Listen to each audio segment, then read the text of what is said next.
Hello, welcome to Nick's Stream. Pleasure to have you all here. Friday Nick's Stream, getting down. Always a pleasure. Good afternoon. Pretty late for some of y'all. Welcome, welcome, welcome. This is your captain speaking, the anchor baby. Yes, the anchor baby. That is me. Welcome to the Friday Nick's Stream. Waiting to take off. Don't wait too long because the little flight simulator stuff isn't working, but it's no big deal. Happy Friday. You're still flying Nick's Stream, okay? So kick back, relax, and thank you for flying Nick's Stream. Okay, welcome to the show. Got a few things on the docket today for in-flight entertainment, if you will. We'll still pretend, right? We'll still pretend. Hey, what's up, Ivana, Steve, Real Mr. Mad, Joe Mama, know him? Everything is fake. Doom Jesus, Lin Yan Chin. Very nice to have you all here. What's up, Lord Bibby? Everything is fake. Smitty Warbin. Nice.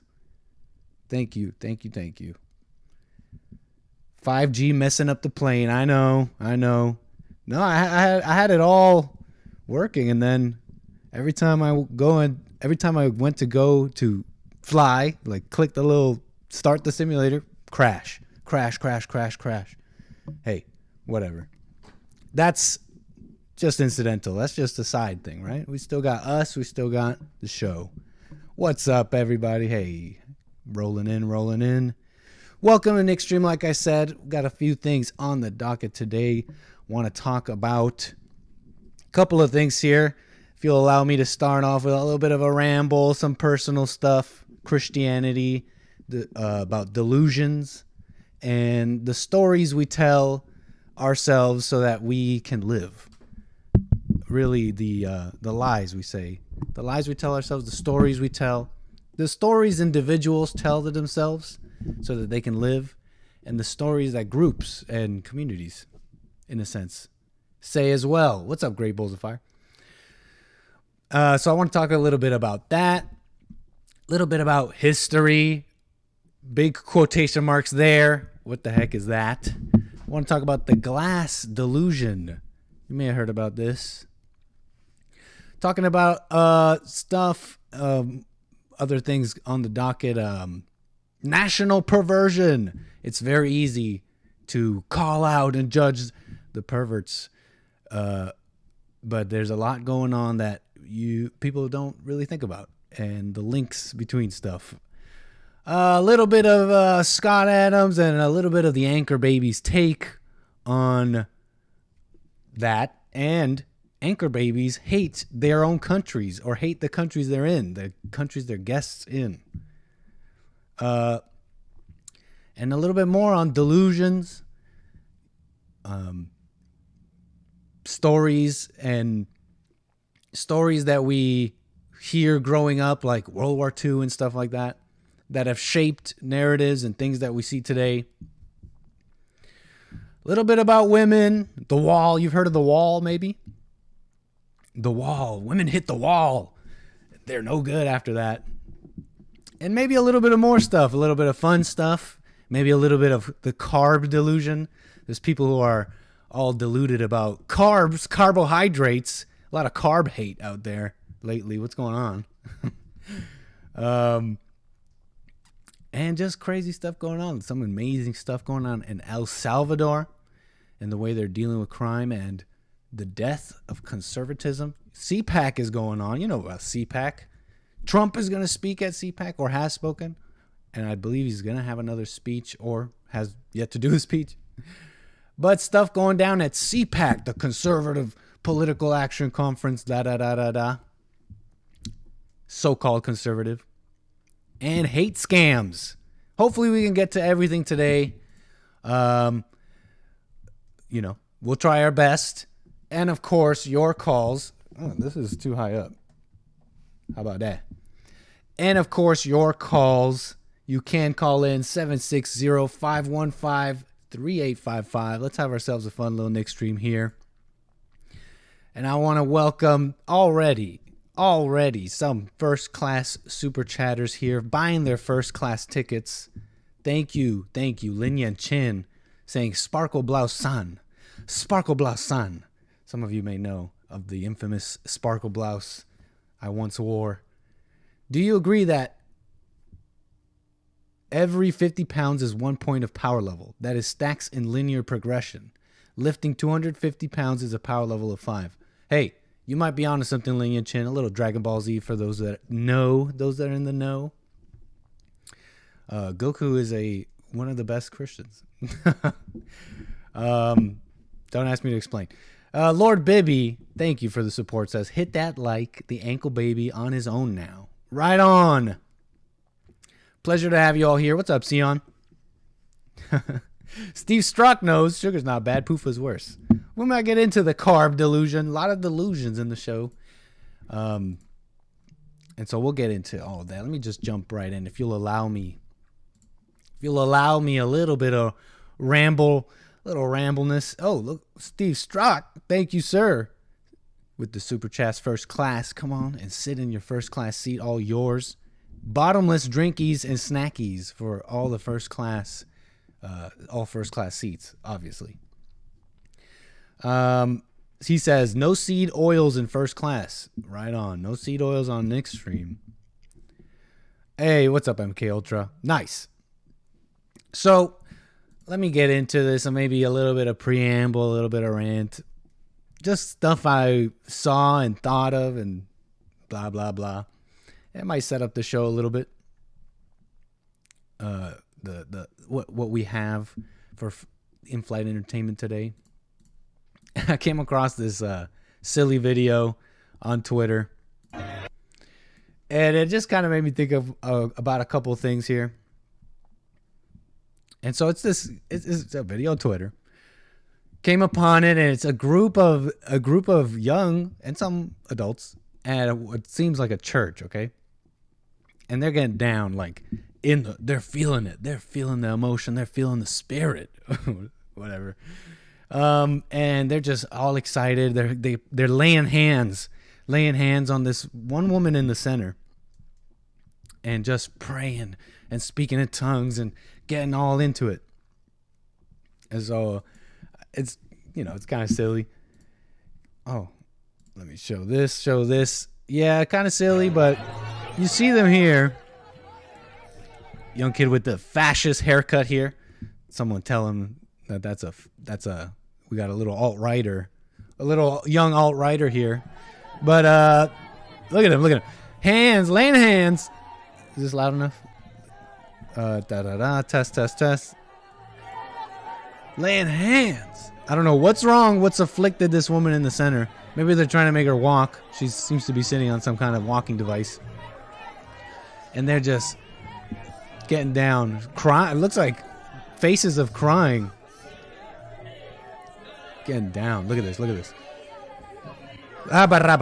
You hear them. You see, this kid looks like, I don't know, it looks almost like a fake cry face, fake emotion kind of face this kid has. The fascist kid.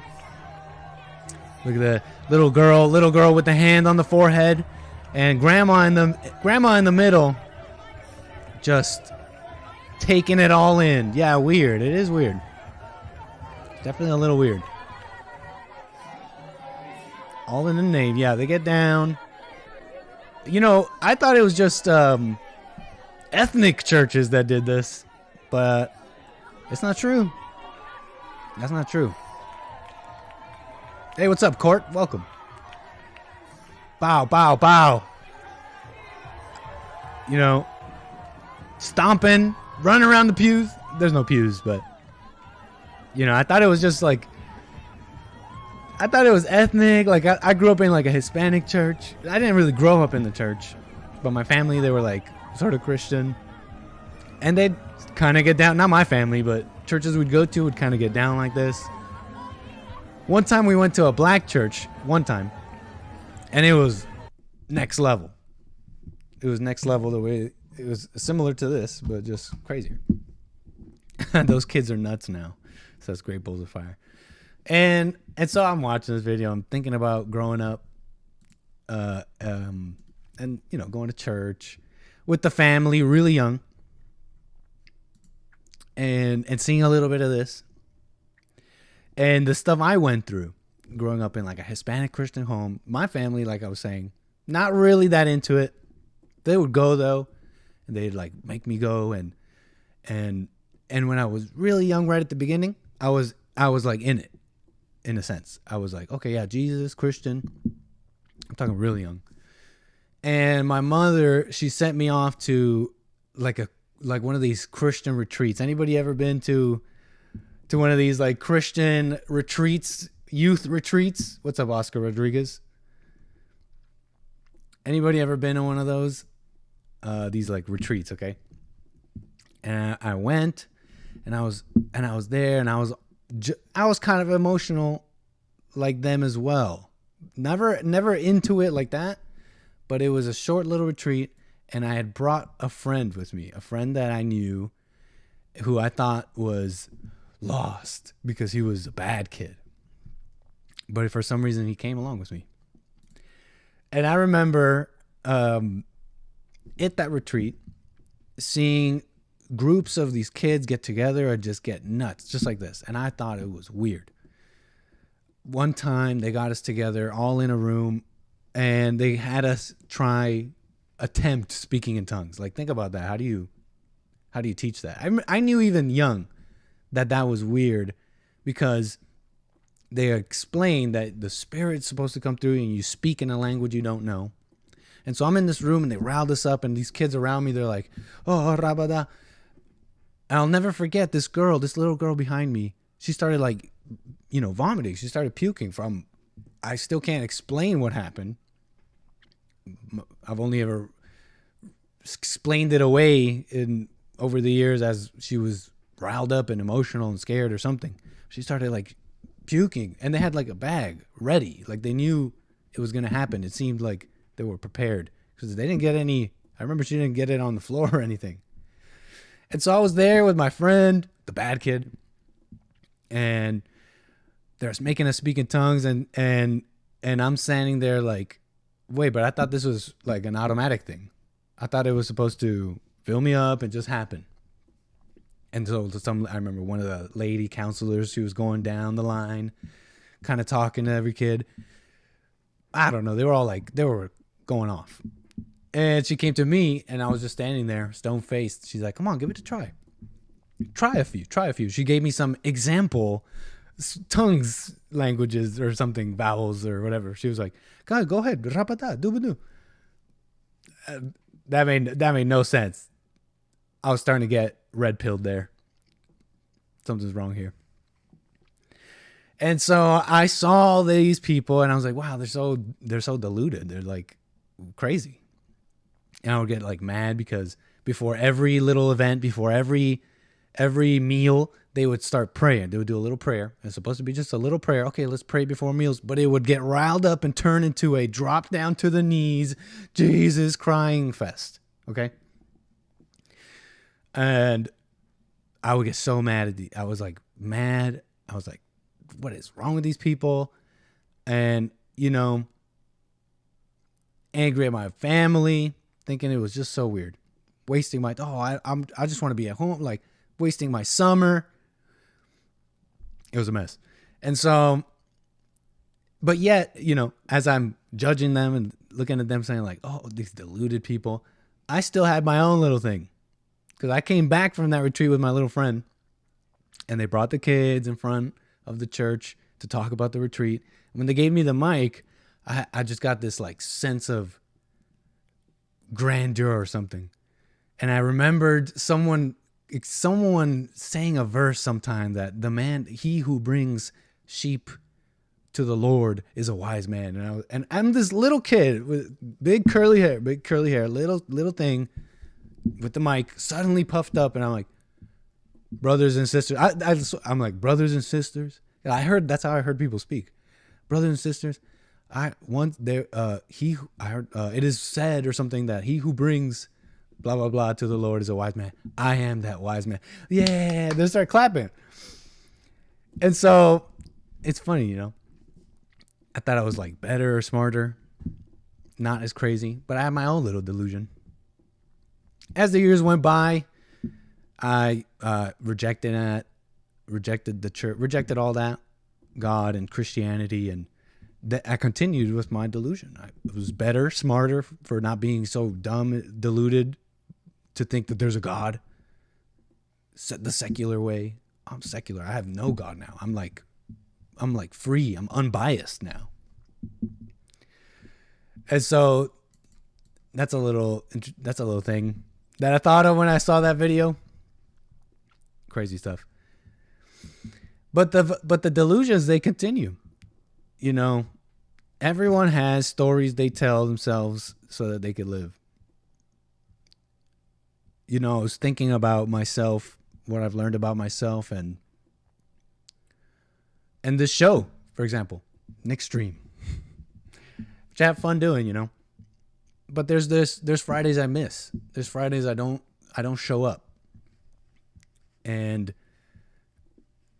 I'll put out the little message like, no, I couldn't prepare a show. I'm so busy. I couldn't make a good show. And I realized that was another delusion. It was the delusion of my vanity. I wouldn't do a show because it's not good enough. Having an image of myself not being good enough, interesting enough, this is not going to be a good show.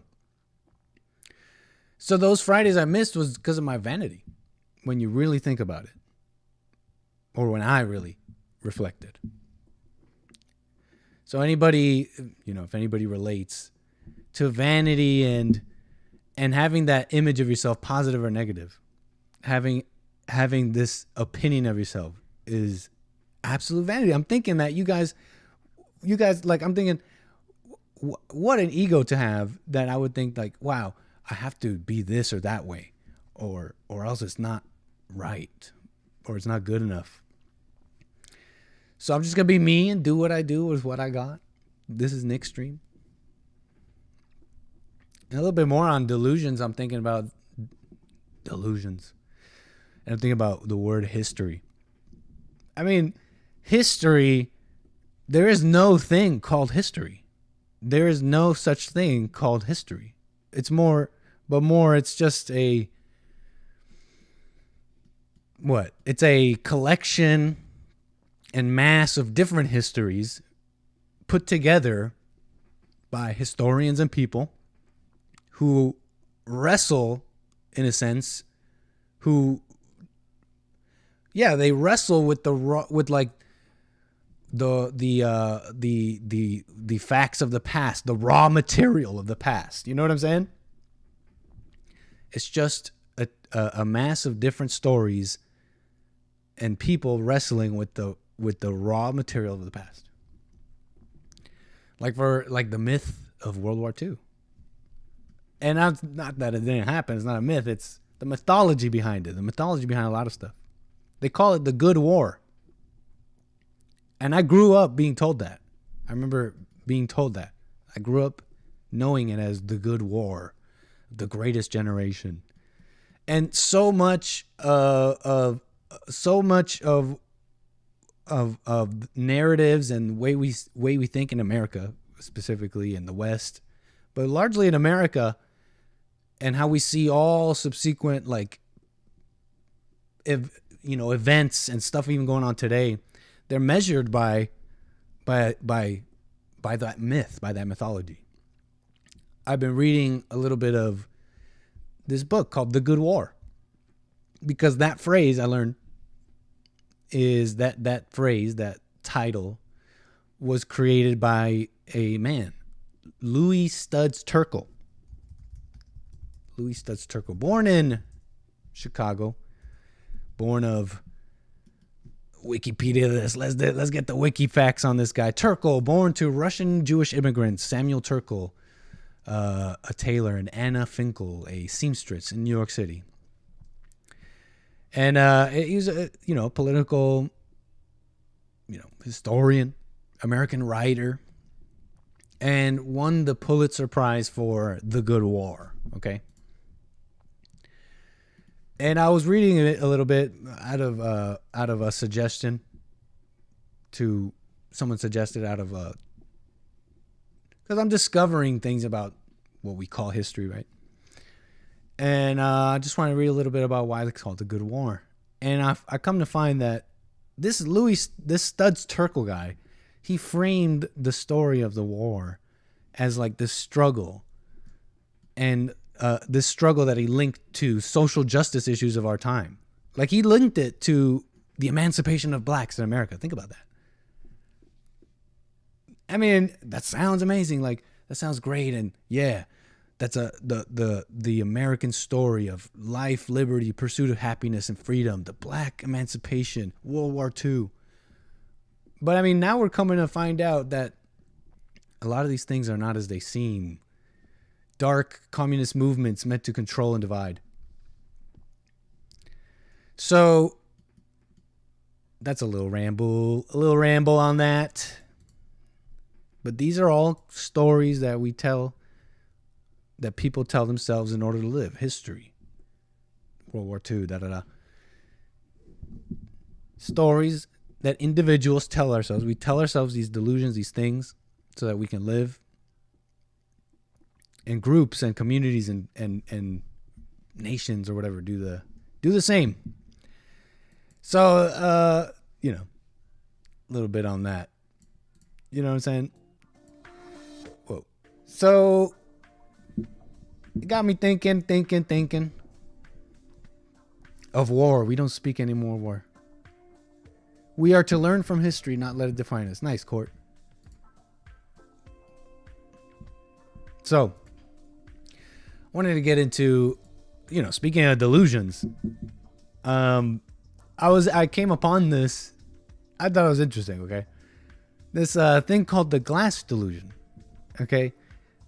Did you know that there was a time where men in Europe in the late 15th, in like the 15th century or whatever, they believed that they were made of glass. Yeah, like made of glass, okay?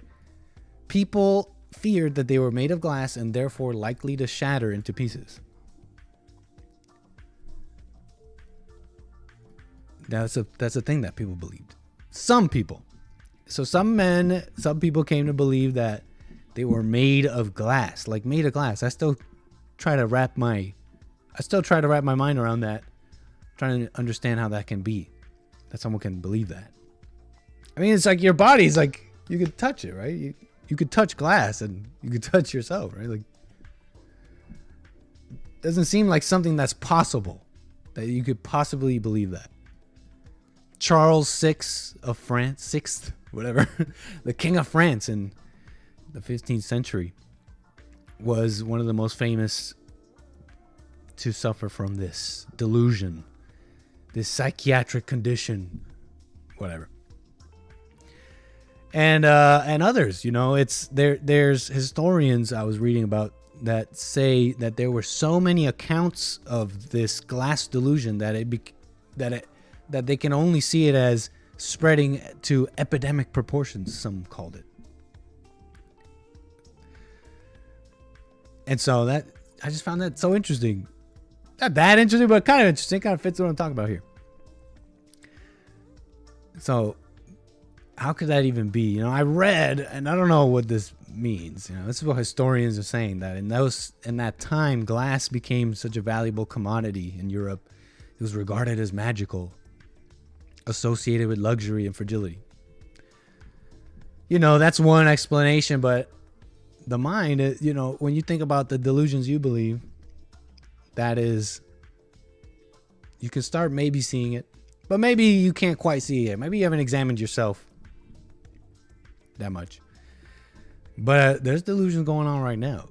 People believe that men can literally be women, that women can literally be men. People believe that you can be born in the wrong body. That is a epidemic delusion spreading now. A little side note on this glass stuff. This was commonly associated with another, delusion. Fine, word of the day, called scholar's melancholy, a kind of depression known only to the educational elite. Isn't that interesting? All that knowledge still empty. All these academics. Being an academic doesn't mean, you know, these academics are the ones who approve and justify and rationalize transgenderism, for example. So we're not living in a time of enlightenment.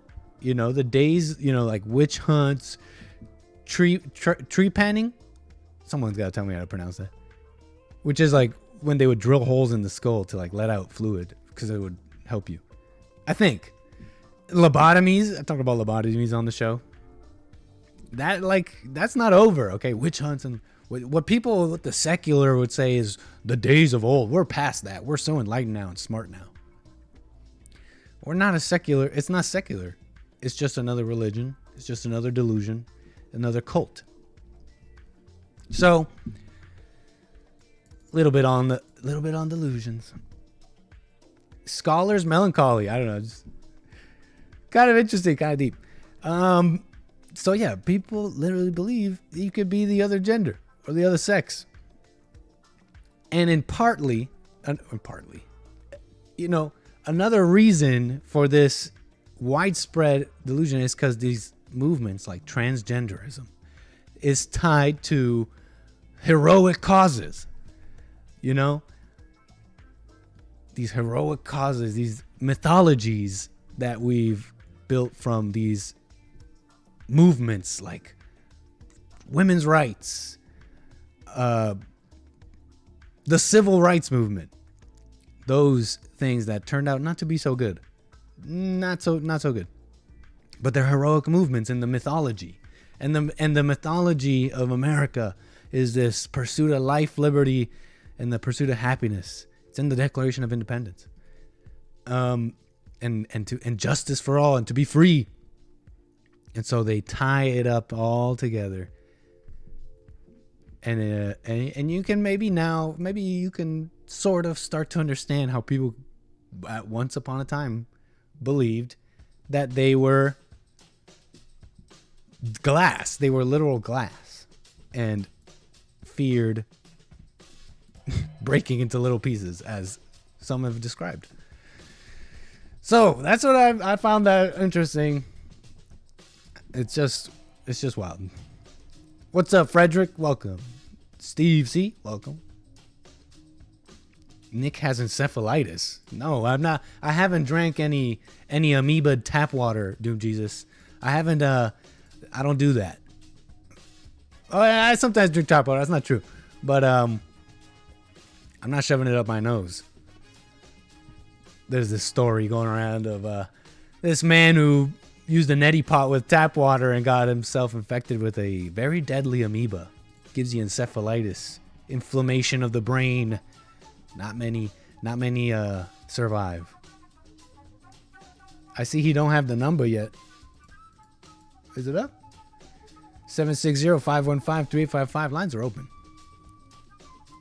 So, speaking of delusions, perversions, transgenders,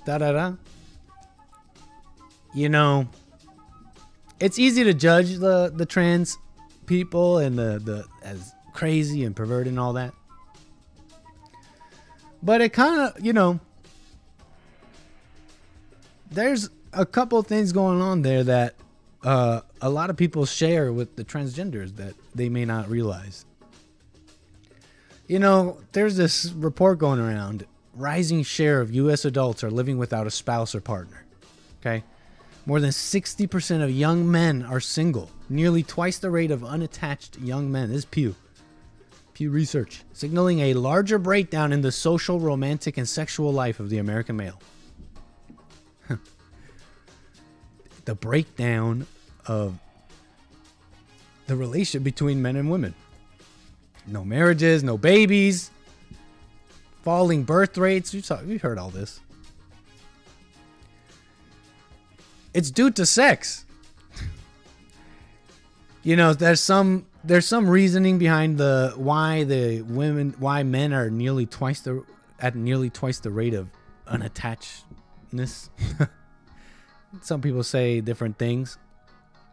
You know, I think it's in large part to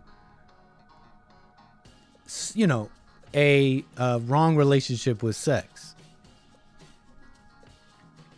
And something, and a inner perversion that people may not even see as perversion. You know, widespread pornography. Okay, pornography's everywhere, or sexual things, but you know, in the shadows, linking you to pornography, and people watch that stuff, and they're, you know, people are into it. Growing up, I don't know anybody growing up my age that didn't watch it. That didn't watch that stuff. And I think it's due in large part to that. It's a really largely a wrong relationship with sex. People don't see themselves as perverted for just watching pornography. That's like what they consider normal. And they'll look at someone else doing other stuff and quickly call them perverted or something. And I don't think it's talked about enough, the link between they talk about the breast cancer abortion link, I think Hake got like a strike or something like that for talking about the link between abortion and breast cancer. Well, I don't think people talk enough about the porn and transgender link. You know, I saw this thing on Tucker, and it was this guy, this California man, recounting his detransitioning. And he talked about how he was like out of control into this pornography stuff. And he got way into it, and that just followed deeper and deeper until he thought he was a transgender person, got hormones and all sorts of stuff. And now went on Tucker and he was regretting it and all that, but I don't know. I don't think people really talk about that link. The transgender porn link. And when you kind of look at it as a bigger picture, you see that everyone is kind of on a path, a slow march to descent down a certain path. And some people don't get that far, and thanks to like this like easy society that it's easy to live in, and you, everything's kind of available. Uber your food to you. Oh, easy food. Easy Tinder, easy women. Just look up something on the internet and get your rocks off. Soft, easy society, very peaceful. Now kind of coming apart, rising crime, and soft people really. And so they never get that bad. So it's easy for them to judge others, but they're on the same train track.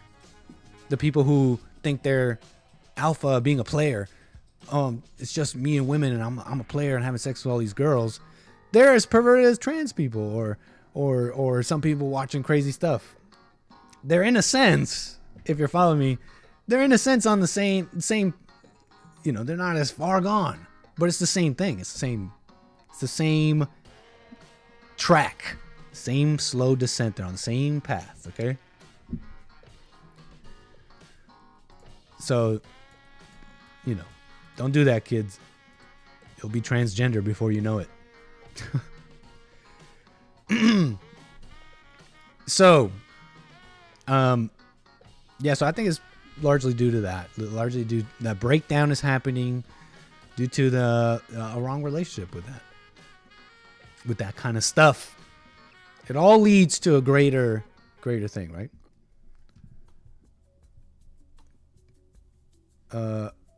Nick, can we get the Rise Up Idiot clip? Hey, no days off. You like that? Bible Thumper Thursday intro. We'll play it later. And so, okay, so I'm like putting together the show. I'm kind of like thinking about delusions and trans people and perversion, and I come across this term, which is apparently, this is transphobia. Okay. AGP. I just learned this. It's an acronym. In fact, this article here, where I got it from, a glossary of transphobia. Some person who wrote this. AGP, okay? meaning autogynephile. Autogynephilia. And it really, just to break it down, it's simply a sexual, what is it, excitement or a sexual excitement for seeing yourself as the opposite sex or something. I had the definition. Come on, give me the definition, Google. Uncle Google, as you may know. Uncle Google knows everything. I was raised by Uncle Google. AGP stands for aerosol generating procedure. That's not what I'm looking for. Autogynephilia, come on, Uncle, is a sexual arousal by the thought of himself. Maybe it's just males, but a male's propensity to be sexually aroused by the thought of himself as a female. I think you start to understand that this trans people, they're just into it. Like they're just aroused by the whole thing. It's just and I'm sorry if this is maybe too much for younger listeners.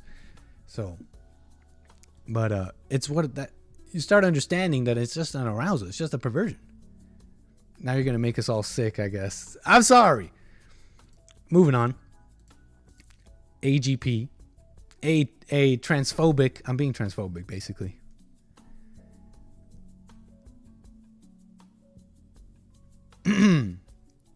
So, yeah. And there's things that we see that you might not. Whoa, sorry. There's things that we see on the internet and people around us that you might not see as sexual perversion. Okay, there's this one guy. Oh my God, sorry. There's this one guy on TikTok. Okay, he goes by 𝒔𝒂𝒊𝒂𝒍�. I think his name is Esteban or something. He goes by 𝒔𝒂𝒊𝒂𝒍� on TikTok, and he's kind of sort of famous for doing this daily video on TikTok where he does this weird anime dance called the chica dance or something like that. He's clearly he's a kind of chubby guy, kind of long hair, unkempt a little, into anime, and he does this daily dance on this TikTok every day. Every day he does this TikTok, and he says, doing the chica dance every day until I get a girlfriend. Okay. How do I pull this up? Doing the chica dance every day till I get a girlfriend.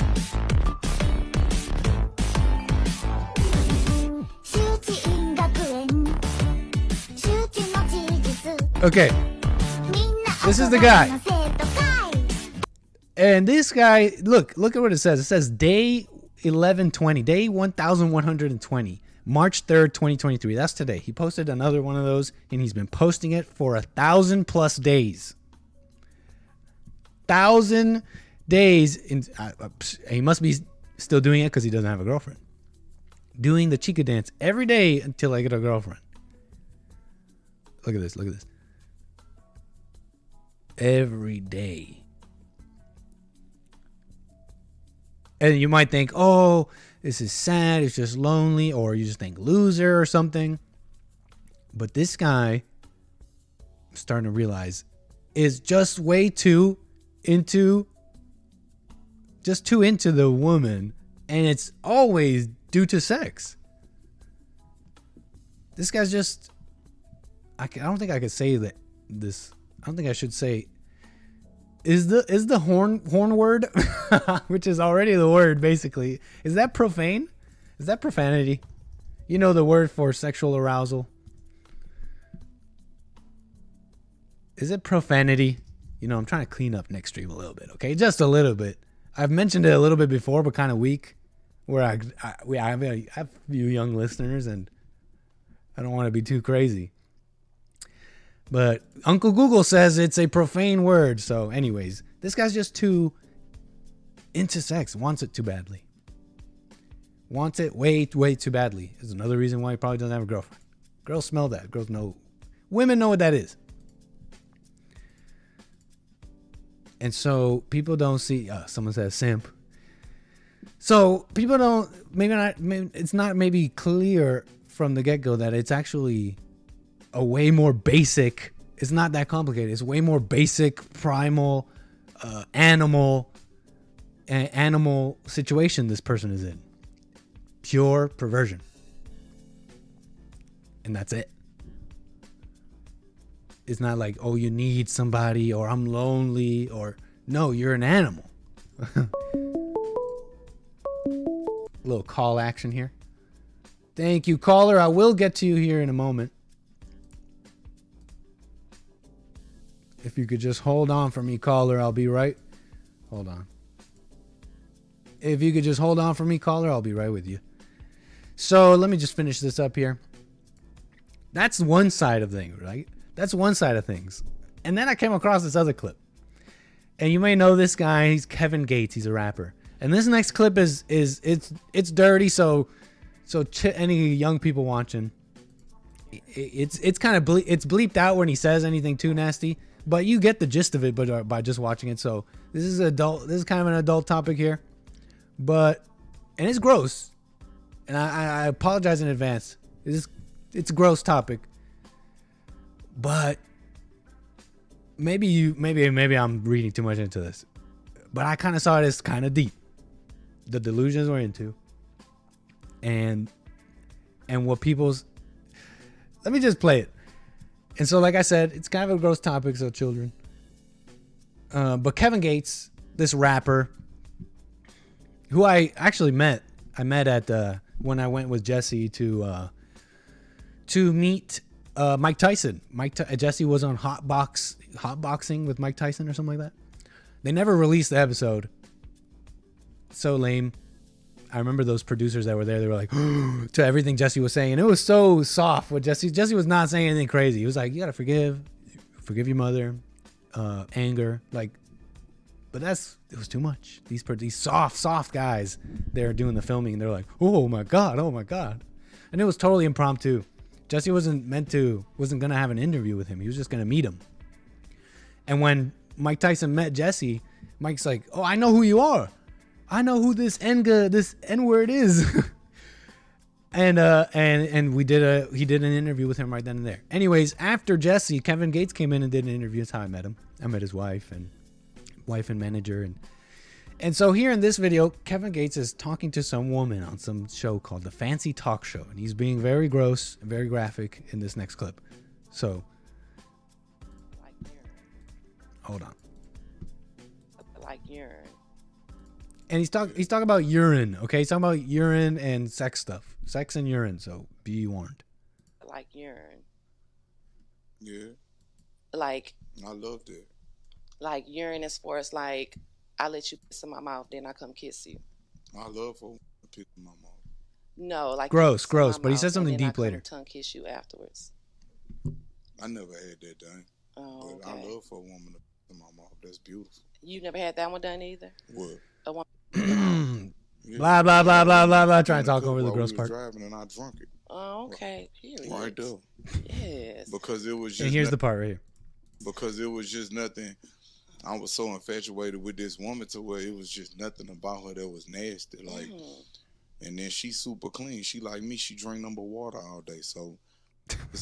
What the heck, man? What are you doing, man? What are you doing, man? What are you doing? But when he said that part about being so infatuated with the woman that there was nothing about her that I could see gross, you're drinking pee. But I could never see anything gross. You realize just how far delusions can go. Okay? Maybe it's a stretch here. I'm sorry. And I will get to your call right after this next part here. I'm going to finish up this segment here. Because this perversion is being pushed on children, okay? And we've seen like all this drag show stuff happening. We've seen all this drag show stuff happening. What is this? What do I got here? Fox. Boston College professor assigns students to make their own fursonas. He's into the furry thing and pushing it to those students. We've seen the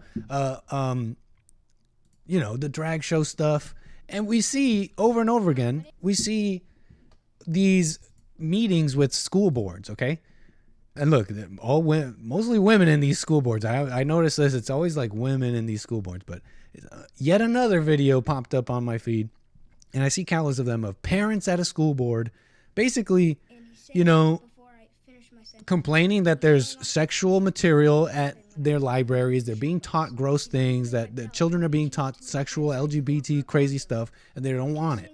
And so, and I keep seeing videos like this. This one is this kid. They get this kid to stand up and read a passage of one book that he picked up at his library. And he's pretty graphic in it. And you know, some might say, oh, they're using this kid for political, but yeah, whatever. The point is he picked out this book from the library, that he went to the librarian there, and he says himself that the librarian was like, oh, hey, if you want any more books, I got more for you, and they're graphic novel versions of this book. And I keep seeing how many videos have we seen of this? How many videos have we seen of these parents at these school boards? Am I not understanding something here? Because it's like, why do you have to keep going there to make? Is nothing being done? Are you going to these school boards and demanding, and the schools are like, no, too bad, we're gonna do it anyways? What is going on? Why do I keep seeing these videos? Shouldn't the parents have won by now? Maybe I'm not getting something. And so there was this bill by this Tennessee governor, Bill Lee, governor of Tennessee, is putting forth this anti-drag bill or something like that. Okay. Tennessee becomes first state in 2023 to restrict drag performances. Republican Governor Bill Lee signed a bill into law Thursday afternoon that will restrict public drag show performances. The Senate bill passed earlier to limit adult cabaret performances on public property so as to shield them from the view of children, threatening violators with misdemeanor and repeat offenders with a felony.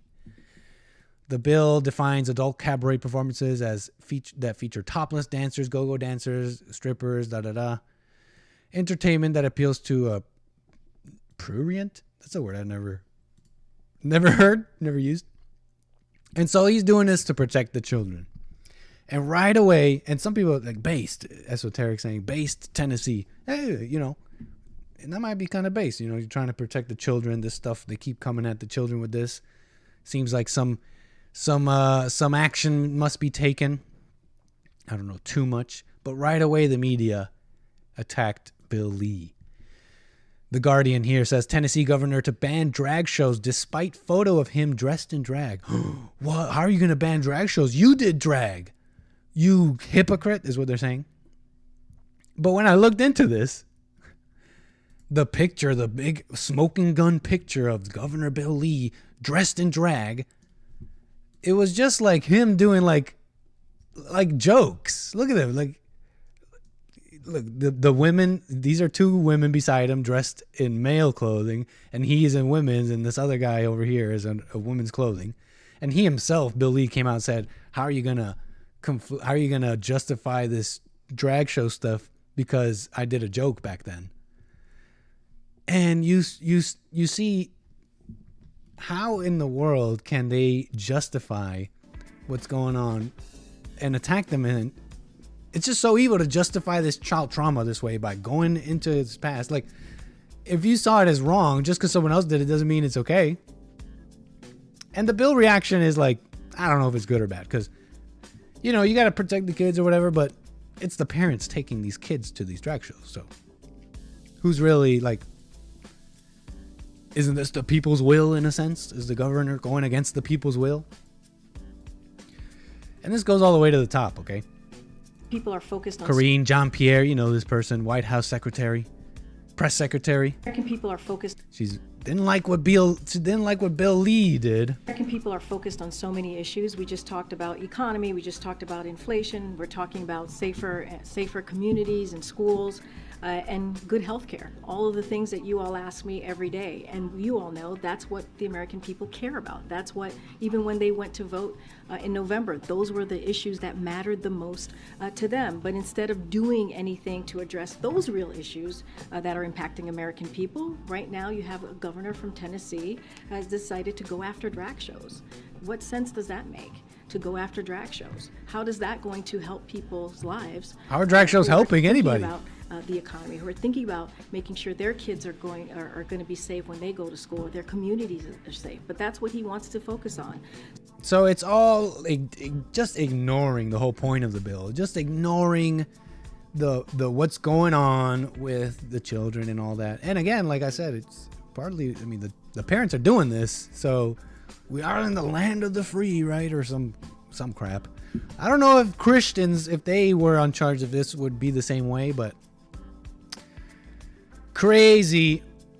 So a little bit on perversion, delusion, and yourself a little bit too. You know, are you in the slow descent to darkness?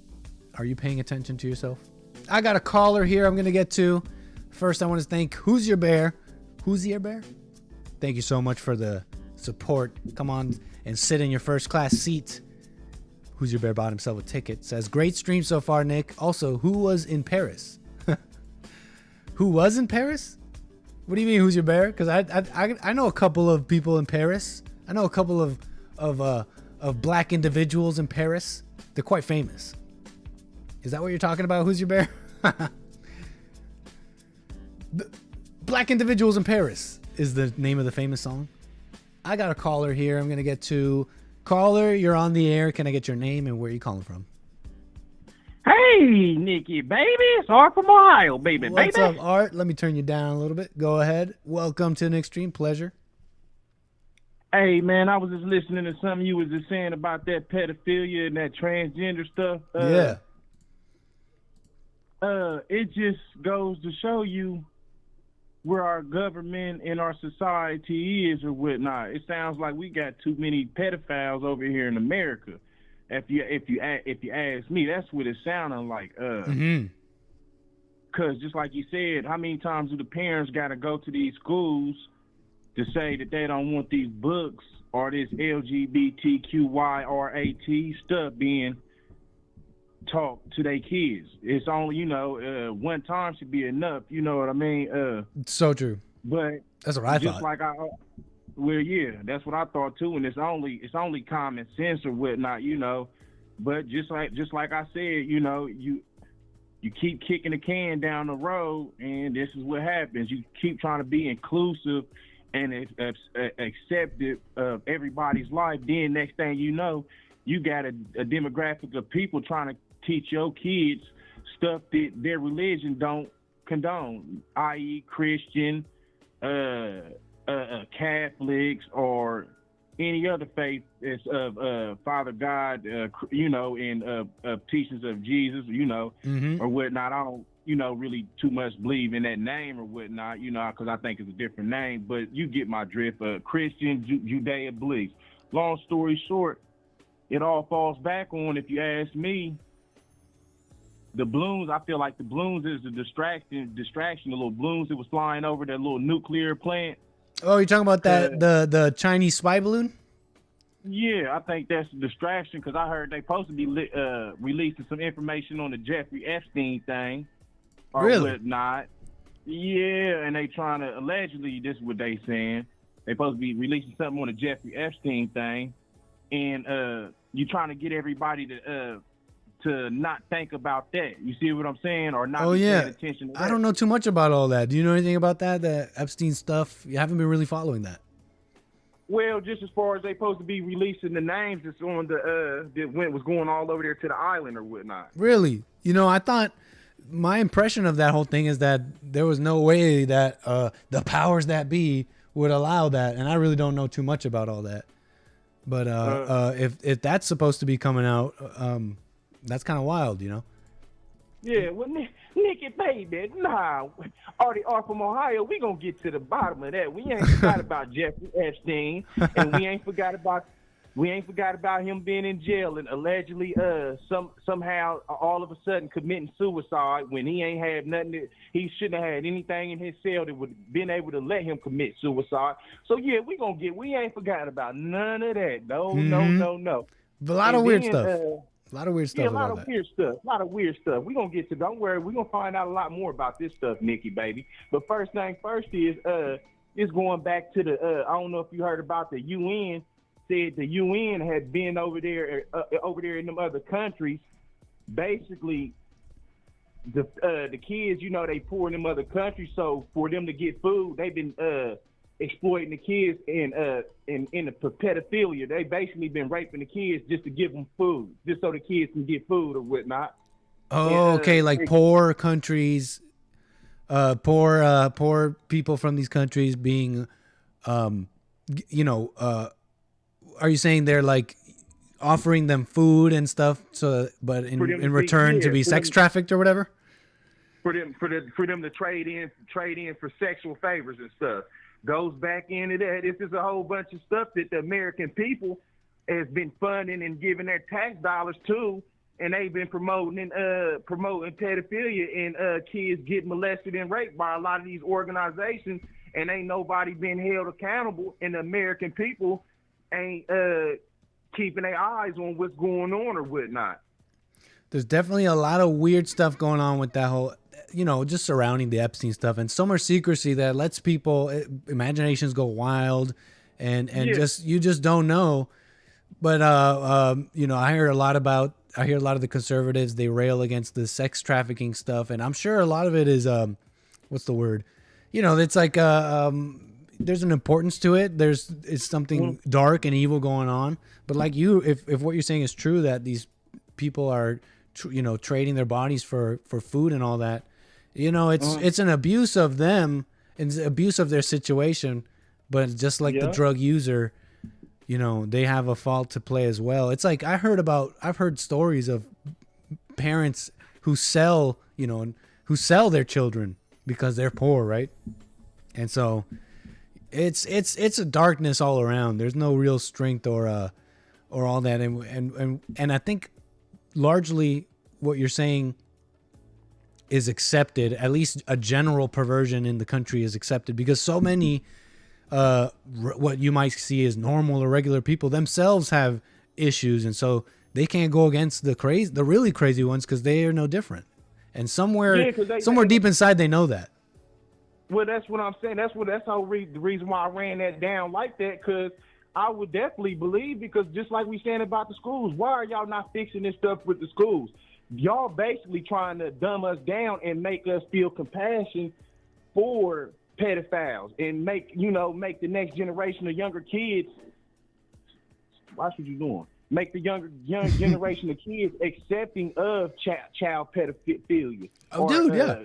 Maps. Grown up messing with kids, and that's because if you wasn't, you would be basically holding these pedophiles to the ringer or whatnot. It'd be a lot of people being executed for child pedophilia, but y'all not taking it serious, because it would let me know, because a lot of you politicians and a lot of you athletes and a lot of you Hollywood weirdos is participating in it. That's the reason why y'all ain't trying to address it and fix it. Y'all trying to sweep it under the rug. We did not forget about MAPS, MAPs. You remember that stuff? What was it called? Minor attracted persons, some kind of soft name they were trying to give pedophiles or people into that kind of stuff. And so they're trying to soften it and bring them into the fold of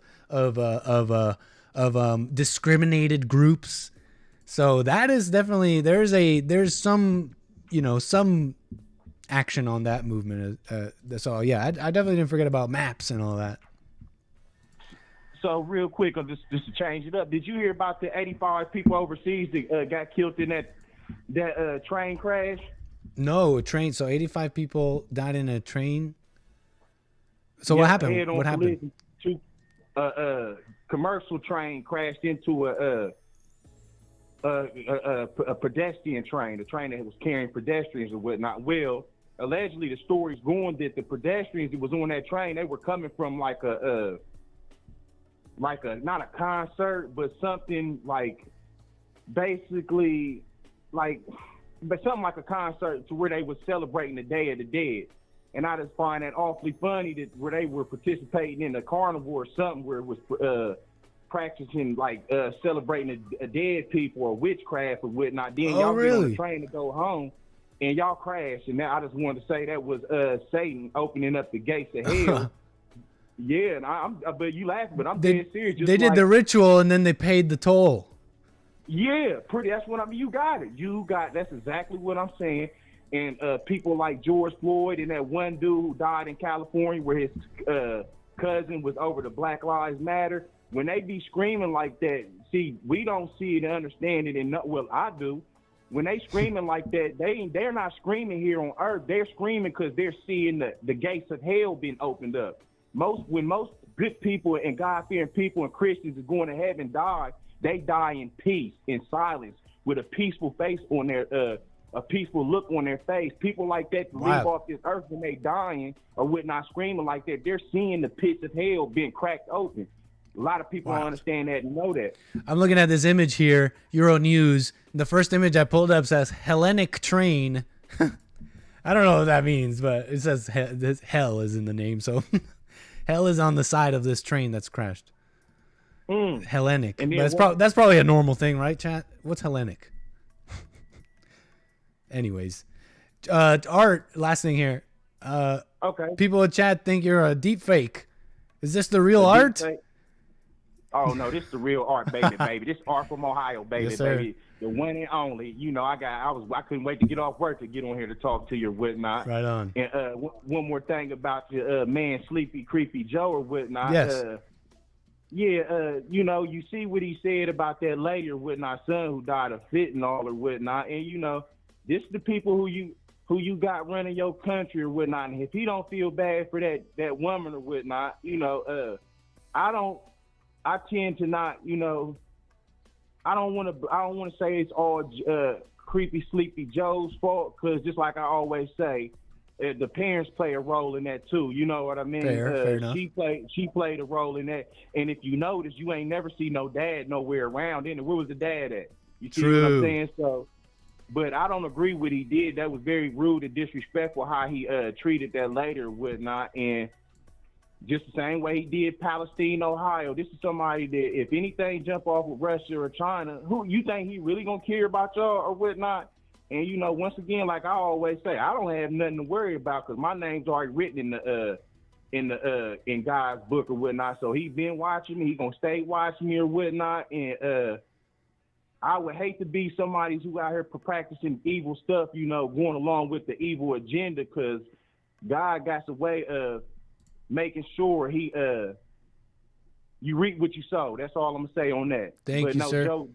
Yes, sir. Joe Biden was wrong with that. And once again, you know, I'm a leader, not a follower. And I'm, you know, we rolling with Trump. And I'll catch you later, Nick. Thank you, sir. Always a pleasure, Art. Moving the wheels. Thanks for that.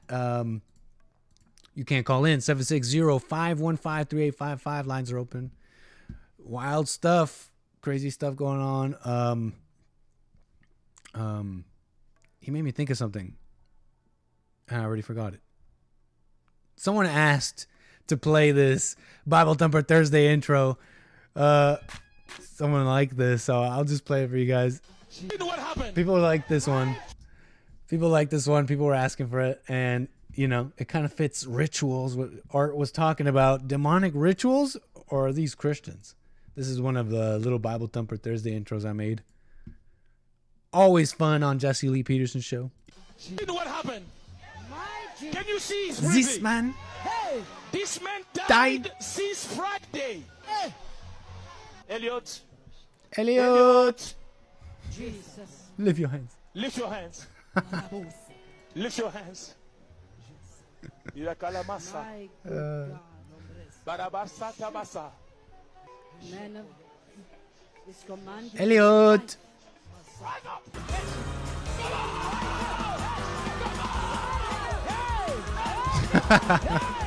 It's silly. It's silly.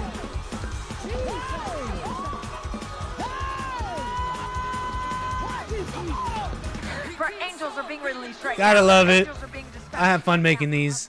You always gotta love it. Catch it Thursdays, Jesse Lee Peterson's show. Great stuff. Let me move on here. Let me go on here. What am I gonna do next? Oh, you know what? Let's do something fun. Let's do something a little fun. People are calling it saying idiot. His name's Elliot. But Jesse thought it was idiot. Love the up-tempo drum beat. You gotta love praise break music. Praise break. That's what it's called. That's what it's called in the black church. A praise break. Let's do a little cultural enrichment, okay? The praise break is the special moment when the people, it's really a planned part of the service where the preacher, preacher, gets up on the stage. Is that a fair name for that? That's a stage. And they're actors. And they get everybody riled up, and they do a praise break. Okay. And I won't lie, I'm making the Bible Thumper Thursday intros, and I'm getting down. I'm stomping my feet. I'm throwing on the I'm throwing on the Kirk Franklin. You heard that new Kirk Franklin? But this is a little cultural enrichment for y'all, okay? This is how they get down. I went to a church in Canada, black church with the family, one time called Rema International, and it was like this. Praise the Lord.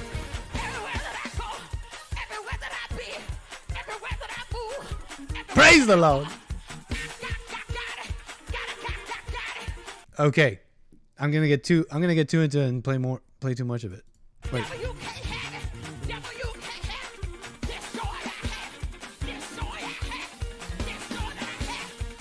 All right, that's enough.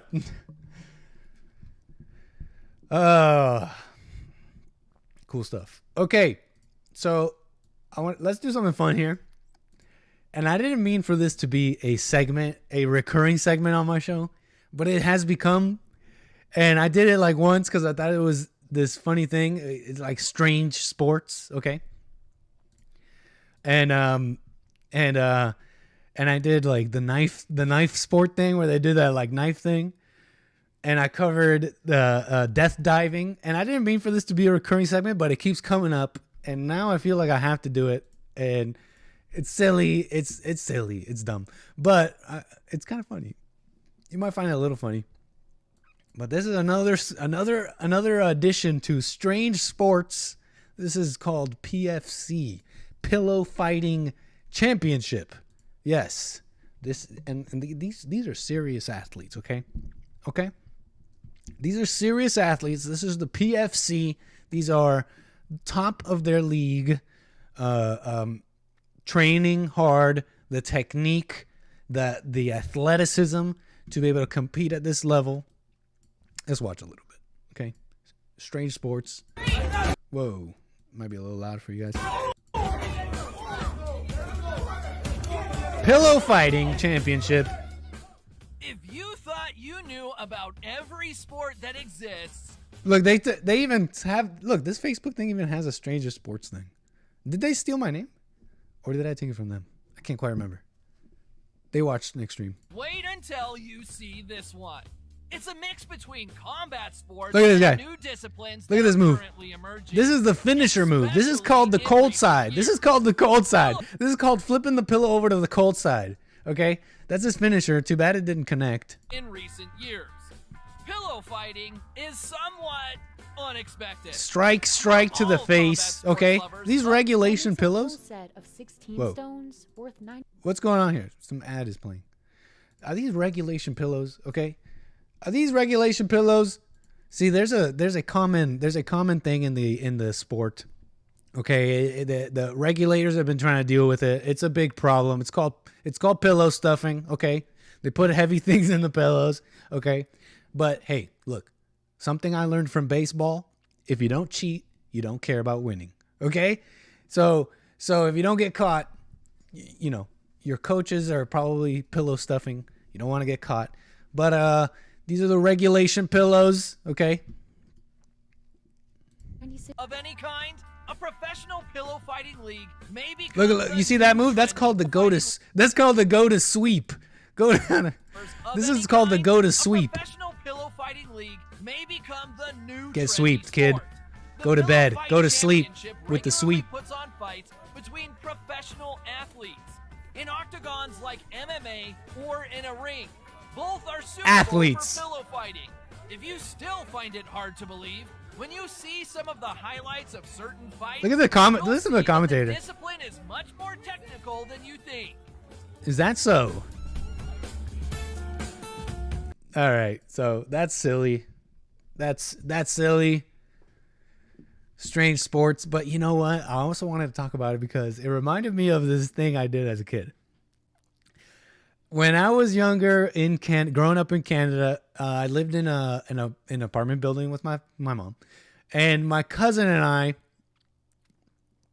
Well, actually, it was my cousin's apartment. Now that I remember, I was there so much that it felt like it was my place. But we made friends with the kids of the building. Okay, there was a little park outside, and we made friends, and we got together and we played this game that I think I created it, and it was by accident. But we played this game called White Light. Okay, it's totally insane. And it's basically a pillow fighting, okay? But you have to play in a room with no light. So we were in a room, we turn off all the lights, and it's pillow fighting. It's called White Light, and I played this as a kid. And the aim of the game is that you're supposed to hit people in the head. The sweet spot is the side of the head, right here in the temple. And you're supposed to hit them in the head so hard that they see a white light. Okay, you would see a little flash of a white light. I'm telling you, in Hamilton or in Toronto. No, this is in Mississauga, Lin Yenchin. And so we were playing. It's basically pillow fighting in the dark, and you hit each other in the head so hard that if you hit him hard enough, you see a white light. And if you saw a white light, you were out. So we played on the honor system.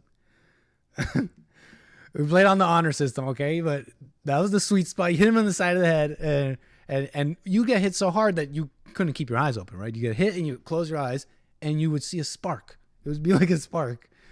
And if you saw a white light, you lost. And we would sing. We'd had a song. We had a song to get us hyped. We'd be like, white light, da da da da da. So yeah, we were giving each other CTE basically.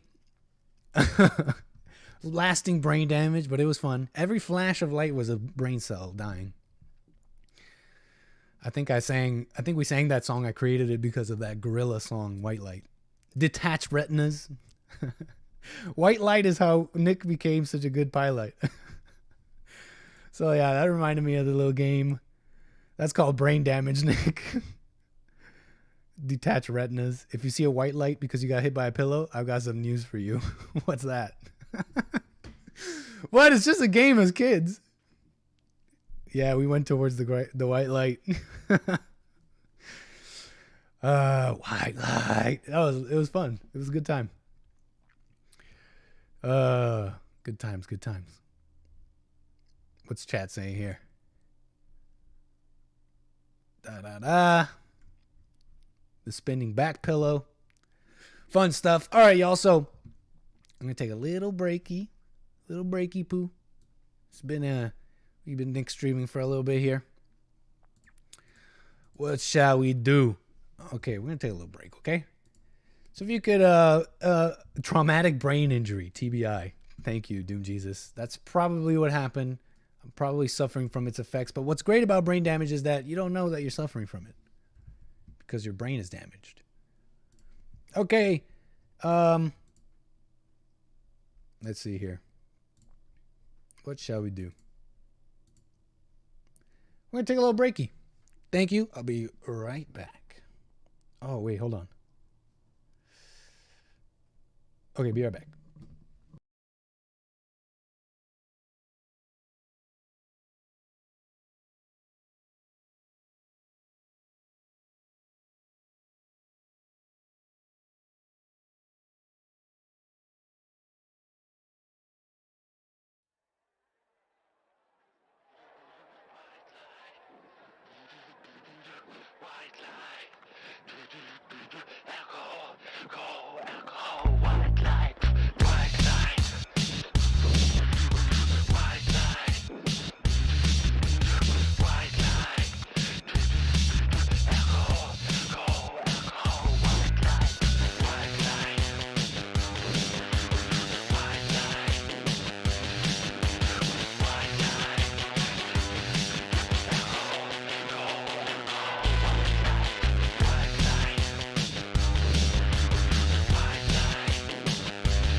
pass it around. Mighty, mighty pleasing, Pappy's corn squeezing. White lightning. Well, the G-men, T-men, revenuers too, searching for a place where he made his brew. Welcome back, welcome back. Thanks for holding there, a little breaky. So, white lightning, white light. A little white light music there. So, let me get into this next topic. Ski. 1 second here. Bingo. Let me pull it up. What's going on here? Chat. Everything cool? Everything's cool. Not flying, so no problem. We're flying. We're in a plane, right? We're in a plane. You see the graphics. Okay. Let me get into this next topic here. Okay, so I want to get into a little bit of Scott Adams thing, but the Scott Adams effect, okay? The Scott Adams effect is real. It's spreading a little bit. Let me know if this is too loud. Okay. So, Raisin Bran is S-tier cereal? What? Who said this? No.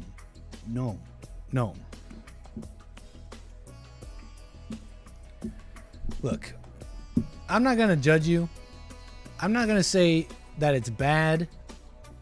You know, there's been plenty of time where I enjoyed myself a bowl of Raisin Bran, but as a cereal connoisseur of sorts, I wouldn't call it S tier. Okay. But you might judge me because I've matured, okay? You might know French Toast Crunch. That's bomb. Oreo cereal, top 3. But even in my youth, I very much enjoyed, and I would call this a tier, S tier cereal, somewhere up there. Special K. Yes. Simplice. Special. Frosted wheats, frosted stuff. Strawberry Frosted Flakes. I never tried that, Carver. I used to have my cousin and I grew up with me. He was basically my brother. We had nightly powwows where we'd catch up, speak about deep things, what we're going through, and we called it LNC, late night cereal.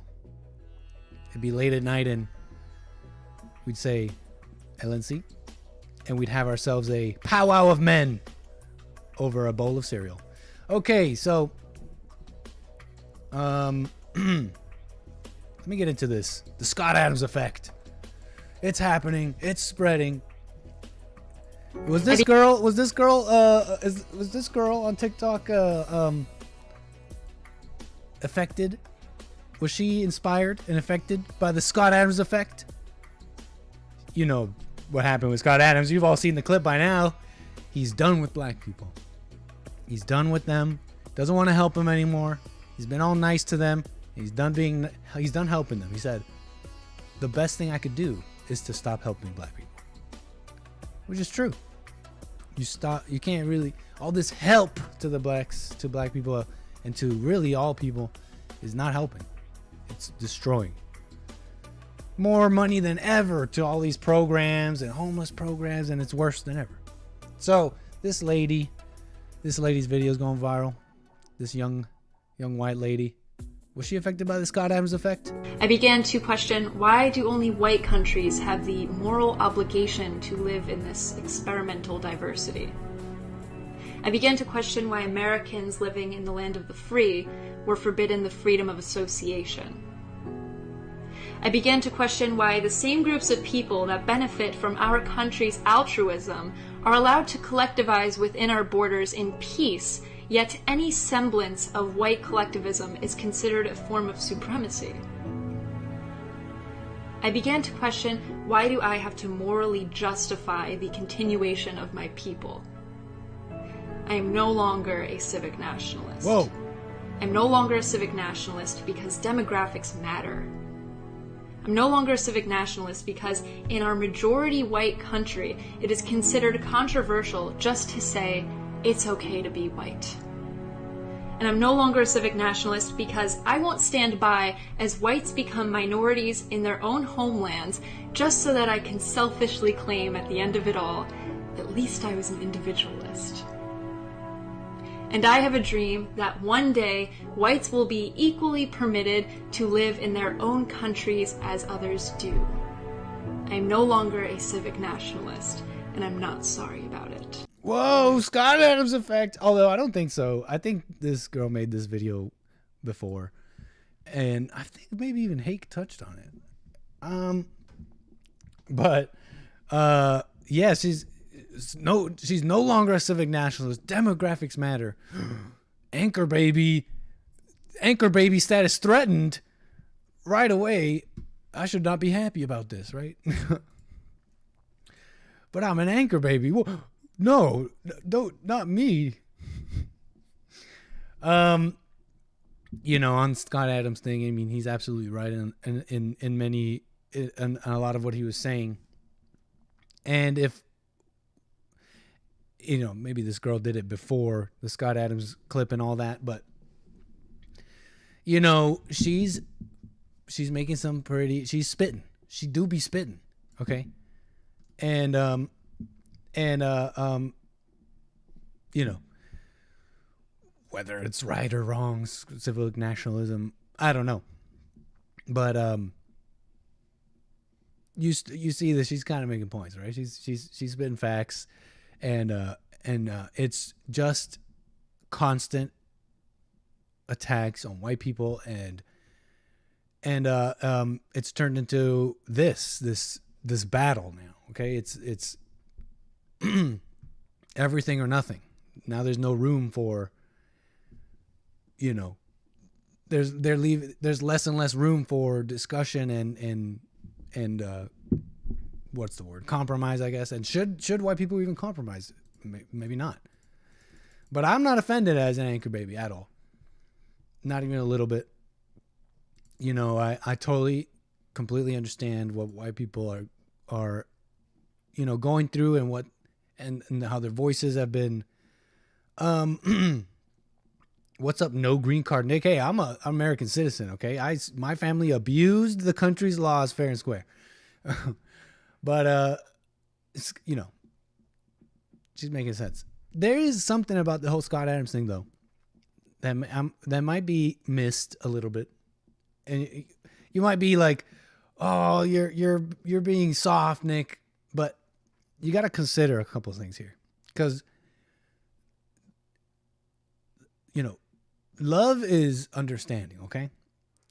And understanding those that hate you is difficult, you know, for many. Oh, am I muffled, Steve C? And it was, and if you remember, the Scott Adams thing came about because he was talking about this poll where, you know, it was like a large percentage of blacks did not agree with the phrase "it's okay to be white," and another, you know, another large percentage said that they had no comment on it or whatever. And Scott Adams said that equates to like almost half of black people who either couldn't say or wouldn't or completely disagree with "it's okay to be white." But you got to understand something here. Okay, you got to understand, you got to put yourself in the perspective of this person who's being, you know, surveyed, and someone comes up to you and says, "Do you agree with the phrase 'it's okay to be white'?" It's okay to be white is a phrase, and it's true, and it is okay to be white, and it should be okay to be white. But it's also got a lot behind it. Okay, there's a lot of misinformation, and a lot of stuff has been tied to it that's either true or not true, but it's out there. And so people are being taught and being told that "it's okay to be white" is a slogan, and it's part of organized groups. Okay, there's a Wikipedia article on it. "It's okay to be white." It's a slogan which originated as part of an organized alt-right trolling campaign Already they're using scary words like alt-right. It is supported by white supremacists. It's a neo-Nazi slogan, okay? So you got to understand that the people answering this poll, they're thinking like that. They're like, no, there's no way I'm going to agree with a white supremacist slogan. So they're not seeing it as a simple sentence, it's okay to be white. So yeah, and that doesn't excuse their anger or hatred, because it's definitely anger and hatred, but it's not as clear as like, I hate white people. Because when you really think about it, it's not a hatred of white people. It is a hatred they adopted. Okay, it's a personal thing. It's an emptiness they're going through themselves in their individual lives that's allowed them to be susceptible to brainwashing campaigns like telling you that it's okay to be white is a Nazi slogan, a white supremacist slogan. So these people aren't answering this poll saying, yeah, I hate white people. Just to bring a little bit of clarity and maybe some understanding of what's going on. Because yeah, it's important to have love and understanding, right? So it's not that they hate, in practice they hate the whites, but spiritually and truly it's like something else, right? Their own emptiness in their own lives. And all people are like this. All people are like this. But it's only excused and it's only okay when black people do it. And that's what's so destructive, and that's what's going on. You're not allowed to freedom of association. You're not allowed to disagree, and you know, the freedom to, I mean, I'm going to be careful with this but maybe I'm wrong about this and you guys could tell me, but I mean, shouldn't you also have the freedom to be wrong, the freedom to hate? It's not right, but it seems like only blacks are allowed to. And so it makes me think about myself and my situation as an anchor baby. And I have a caller here. Hey, caller, I'll be right with you. I'm almost done here. I think about my situation, an anchor baby in this country, citizen by way of that, I forget which amendment, that the naturalization amendment or whatever, where if you're born here, you become a citizen, but it's been abused by immigration. People just come here and they become citizens. And I think about me, and I think about people who've come at me saying, you don't belong here. But I don't mind that a little. I don't mind that at all. I have the patience to be hated. Okay? I have the patience and understanding of my situation that it's like, what is an American? Doesn't that bother you, Nick? They call you an anchor baby. You're an American, aren't you? But in reality, if you look at just reality, it's like, I'm a guest, okay? I'm a guest in the country, and I don't trip about someone thinking I'm American or not. I know my heart, okay? I'm an anchor baby with the heart of an American. God gave me this love. And it came from seeing. I could see what it's about. I could see what's going on. And just seeing what's going on in America allowed me to understand it and love it. And so I don't trip about people saying anything about me. I don't have to prove anything. But at the same time, I understand my situation, and I have the patience to be hated. And that's the kind of patience you got to have, because things have been bad for a long time, and people haven't been honest and saying the truth for a long time. So as people talk these things out, if they do, because it's not going that direction, you know, pain's going to come up, hatred's going to come up, and you have to have the patience and love to take it and not react. It's not about being right and saying the right words. It's more powerful to just not react and have patience and love. That's more powerful than anything. People will maybe see me and accept me into the fold. And should the whites get together and say, you know what, this is our country, you got to get out, so be it. And so that's a little bit on anchor babies, civic nationalism, and the Scott Adams effect, if you will. But anchor babies generally hate the countries that they're in, that they're guests of. They generally do. And so you start to understand why people feel this way. At least some. At least those that are paying attention. You know what I mean? Whoa, sorry. Sorry about that. Hello. That's not what I want to do. Jeez, technical issues. So anchor babies, they hate the countries they're in, and it's everywhere. It's everywhere. I saw this clip here, okay?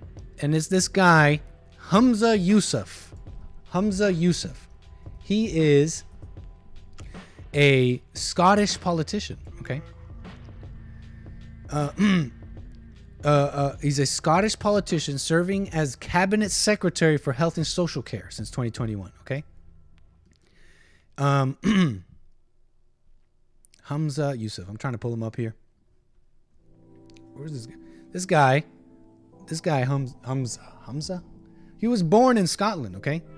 Born in Scotland, 37 years old, Glasgow, Glaswegian. He's a Glaswegian. And he's a Scottish politician, okay, like I said.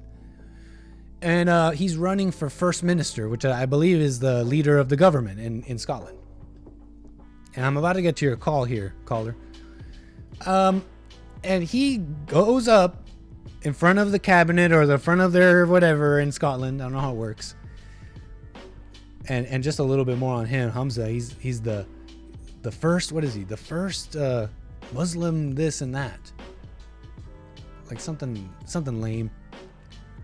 I'm sorry, I'm trying to pull it up. Look. She's the first South Asian and first Muslim cabinet minister in the Scottish government, okay?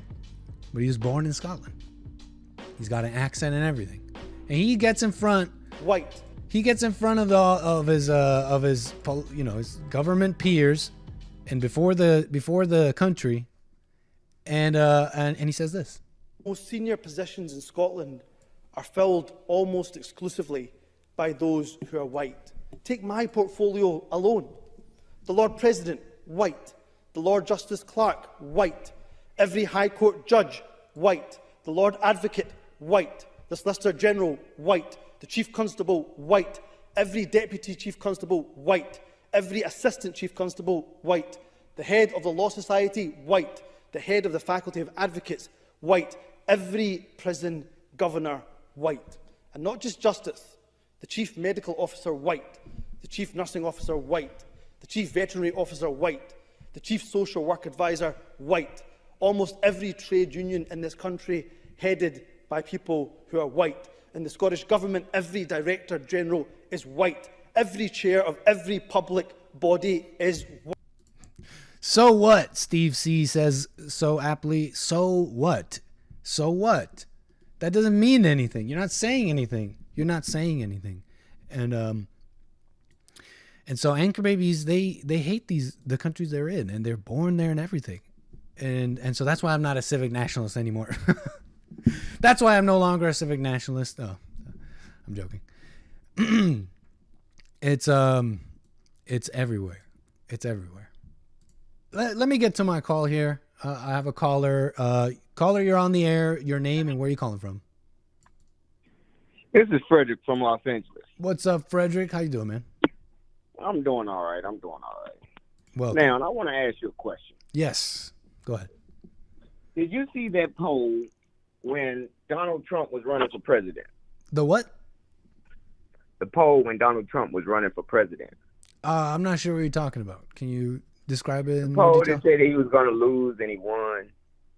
Back in 2016? Yeah. I mean, I remember there being a lot of polls and basically all the news media together saying there's no way he's going to win. Hillary's going to beat this guy, no problem. Yeah, right? Why Yeah. does that guy that has a prominent newspaper believe in polls? Who? The guy with the Dilbert cartoon. Oh, you're talking about Scott Dilbert. Yeah. Why does he believe in polls? I mean, you're kind of asking me to comment on what he believes here. I'm not quite sure. Like Do you think he honestly believes in polls or something, or do you think he doesn't? I mean, he said since he heard that poll that says, is it okay to be white? Not sure, no, or yes. Okay. Being that it's not yes or no, he's lining the 50% up with the not sures and no. I mean, So if you're not, 2/3 become 50%. okay, but is it that hard to believe that I mean, do you not believe the poll? No, I don't believe the poll. But is it really that hard to believe that? You know, you heard me just explain. You just heard me explain. Like, so go ahead. Okay, go ahead. Go ahead. If I ask your chat group the same question, they'll all say, yes, it's okay to be. It all depends on who you ask. Exactly. And they asked black people. But here's the point. I think it's even more believable, the poll, after you heard me explain that the people who were being surveyed, it's not that they were even saying it's not okay to be white. They just didn't agree with this Nazi phrase. Okay. So then that actually makes it even more believable that that large percentage of blacks surveyed would both, completely disagree and not even want to say that it's okay. You know what I'm saying? So it's actually even more believable. So let me ask, like, do you really find it that hard to believe that people? I mean, if you add up how many not sures was added to the no's, it's not like you're going to the no side. Like, how can you add up the not sures and no's together to be like they picked a side? Not sure is just not sure. I don't think you're necessarily wrong, because you're right. Not sure doesn't mean no. I don't think it's hard. I don't think it's that much of a stretch to say that people. I know. It's not that much of a stretch. It really isn't that much of a stretch to say that. Right. It's really not that much of a stretch to believe that a lot of the not sures. Right, okay. I don't think. But let me just say that I don't think it's a stretch to think that a lot of the not sures are either because they don't want to make any political statement. I mean, I don't think they were putting out their identities, but I think there's a greater. I don't even think. There's Scott Adams, or even the point he was making is so. I don't think it's that contingent on this poll. That was just something he brought up. What he said, despite the poll existing or not, what he said was true. Okay, you can't help them. And helping them is making them hate you. So he's just gonna stop. Okay, this is where the far stretch came into me. The far stretch came into, well, I'm done helping blacks. I'm going to disconnect myself with the whole black community, and just because of this poll said this, I'm done with y'all. But like I just said... You don't think that's a far stretch? But I think it's a stretch to think that Scott Adams was basing everything on this poll. I think that's more of a stretch, because I think whether the poll existed or not, hold on, whether the poll existed or not, I don't think what he was saying is contingent on that. What he's saying remains true despite it, and I think he was making a deeper point. It's contingent on that poll. It really isn't. It really isn't. I mean, if the poll wouldn't have came out, I think he'll still have a newspaper. No, but because he said, I'm saying this because I know I would get canceled. It's not like he's never said anything like this. It's just he went viral. Go ahead. Sorry. Yeah, he said, I know if I was going to speak up about this, what could happen, and it would be fine with him. Say that again.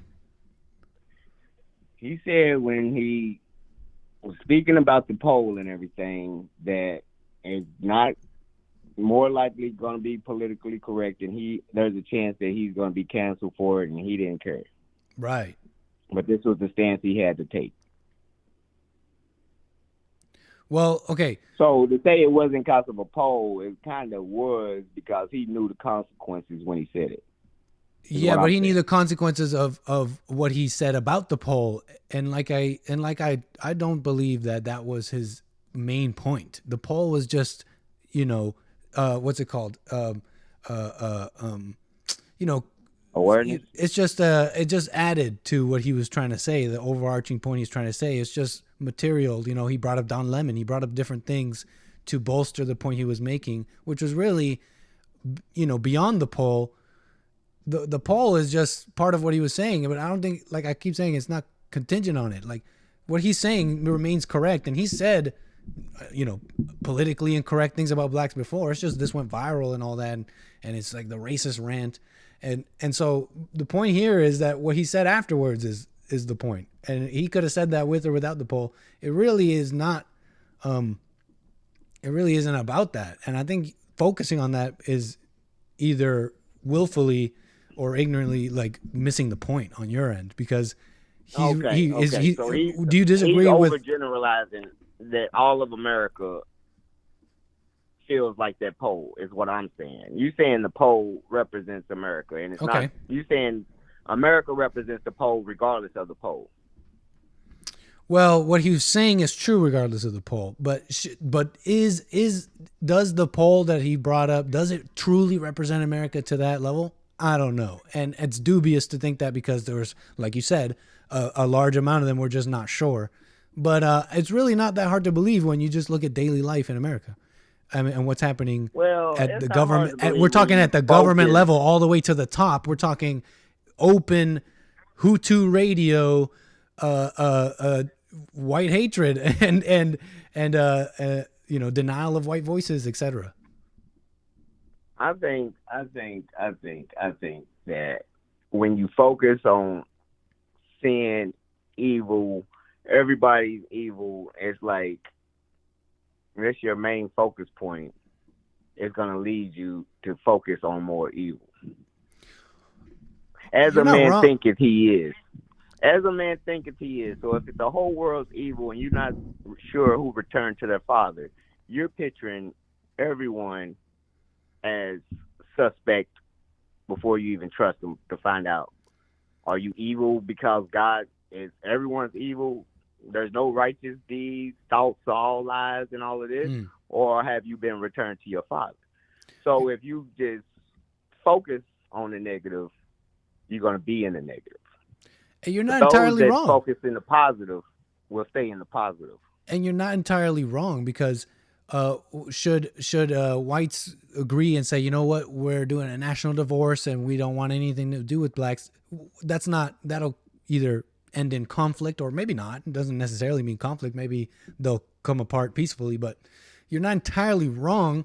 But you're asking the world of Scott and white people after they've already done everything, and you're completely ignoring what he's saying about stopping helping, to stop any help towards blacks. What do you mean whites done everything? I don't understand.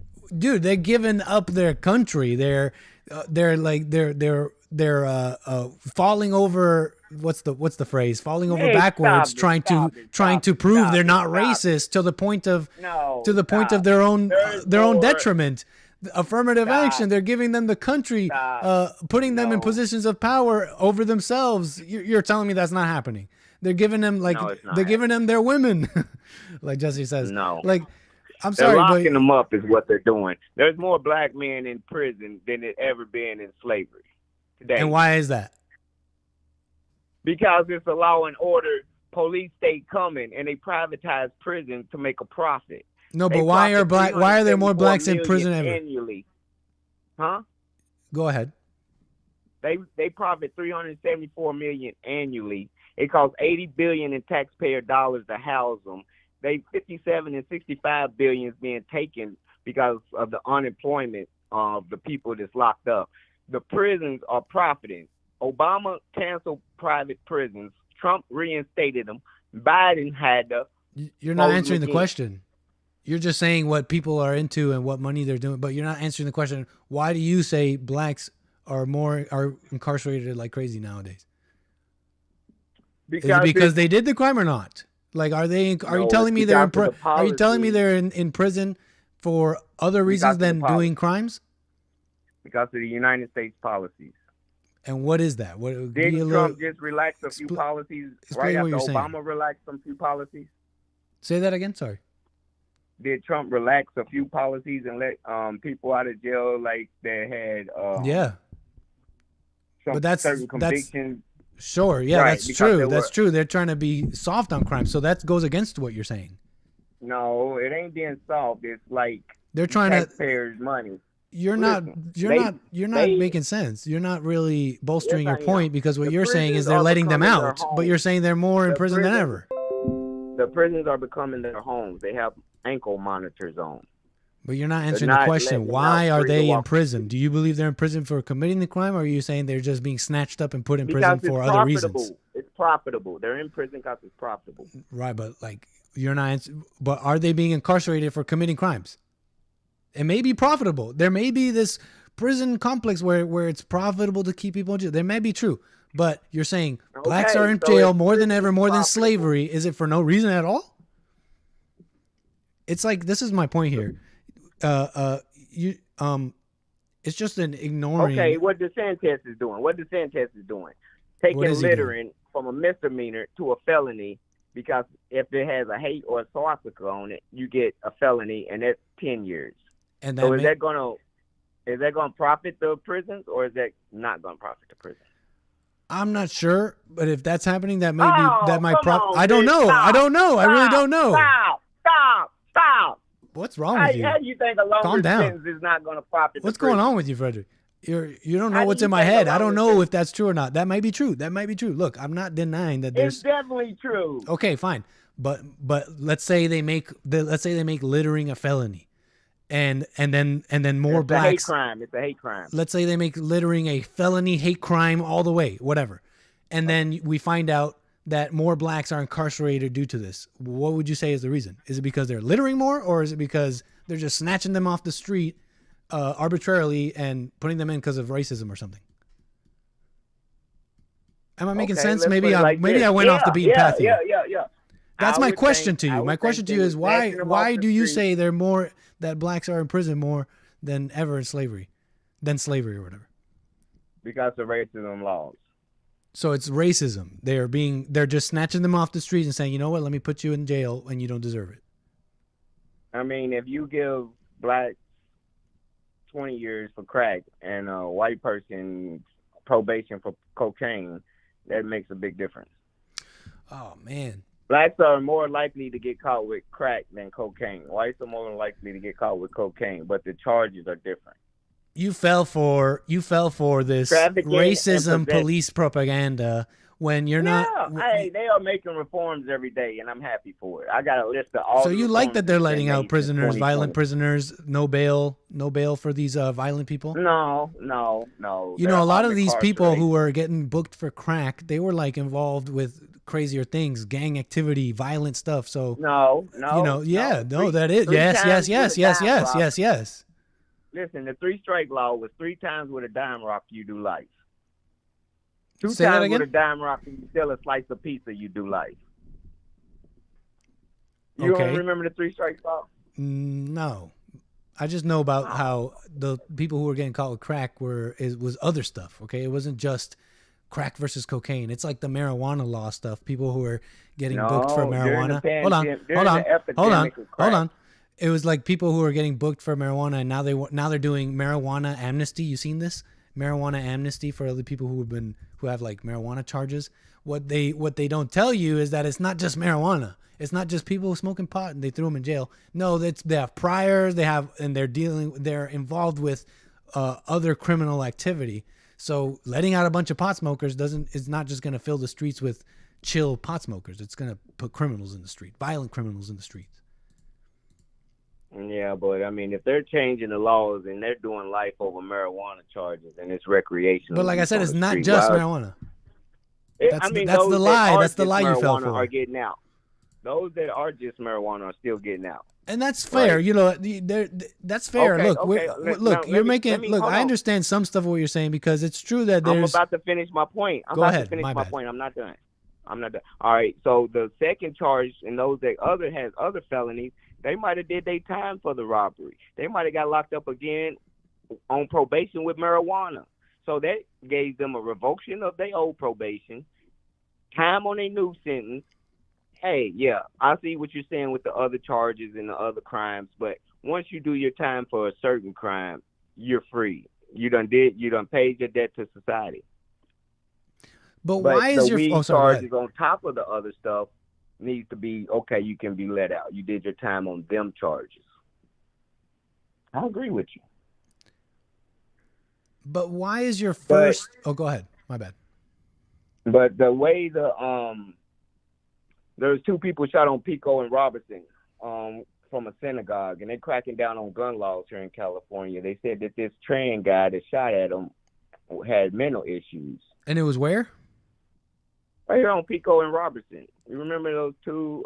That's down the street. Holy. Older men that got shot leaving the synagogue. Wow, that's just down the street.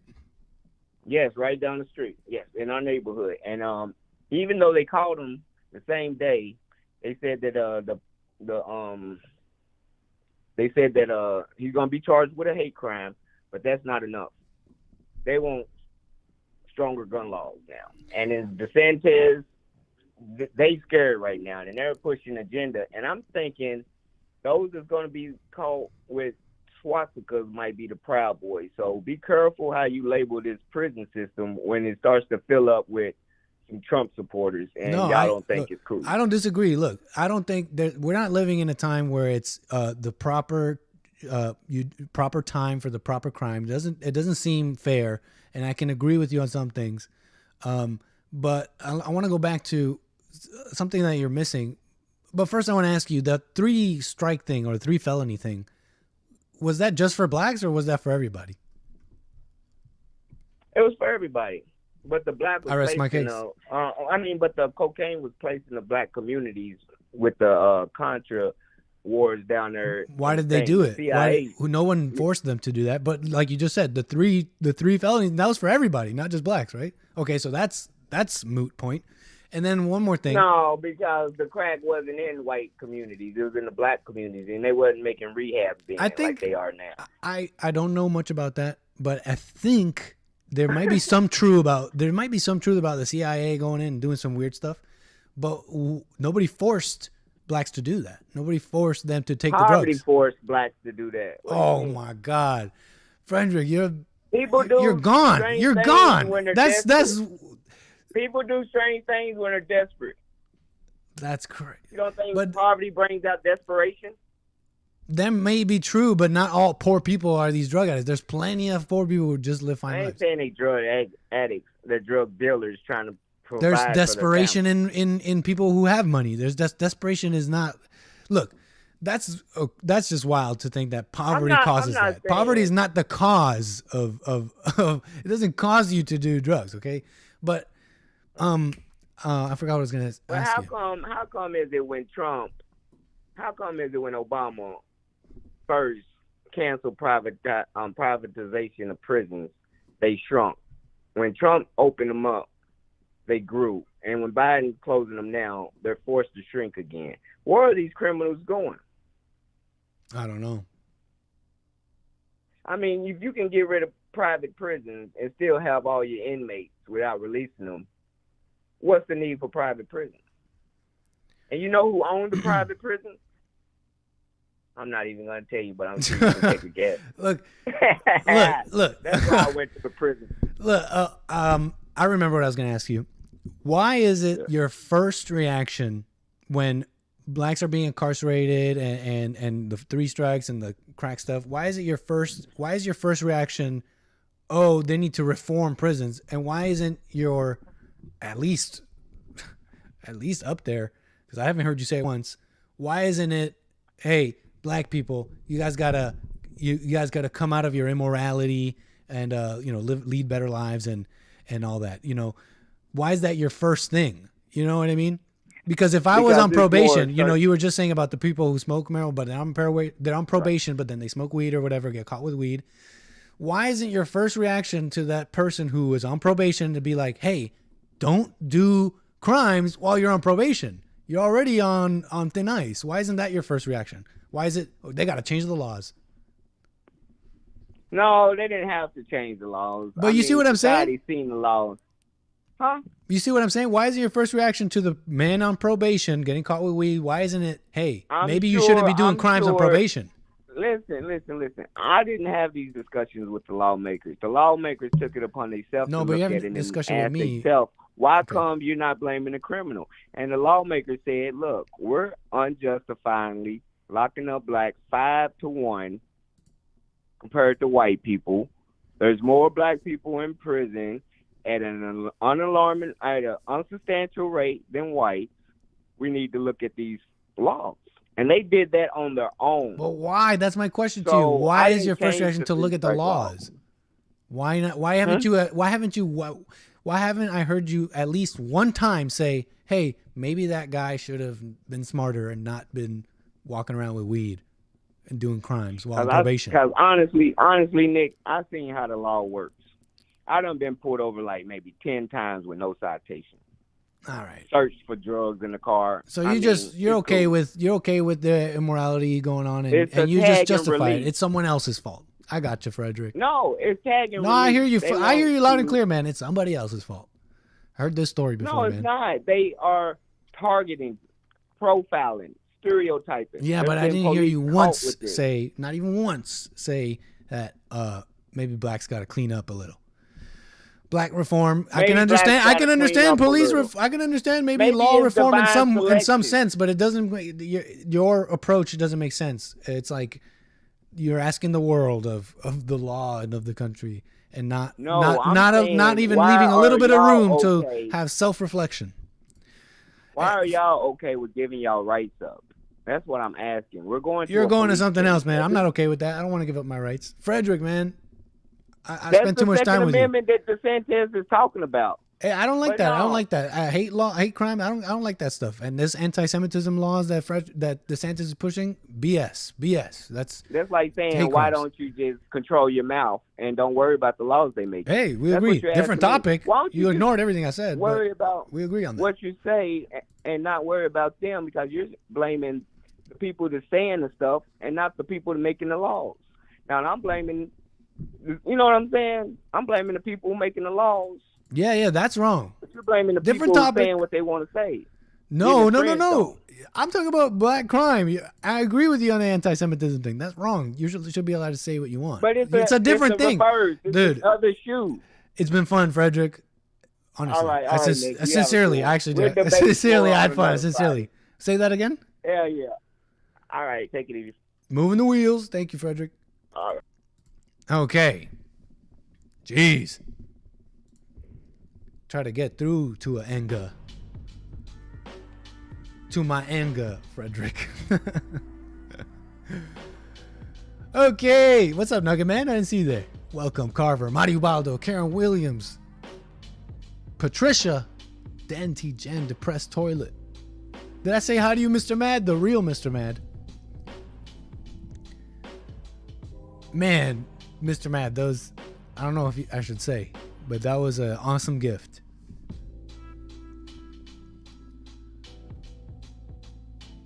Okay. Steve C. Captain Corn Pop. What's up, everybody? Glad to have you all here. Let's keep the show on the roll here. Although I think we're coming to a close. What else do I got?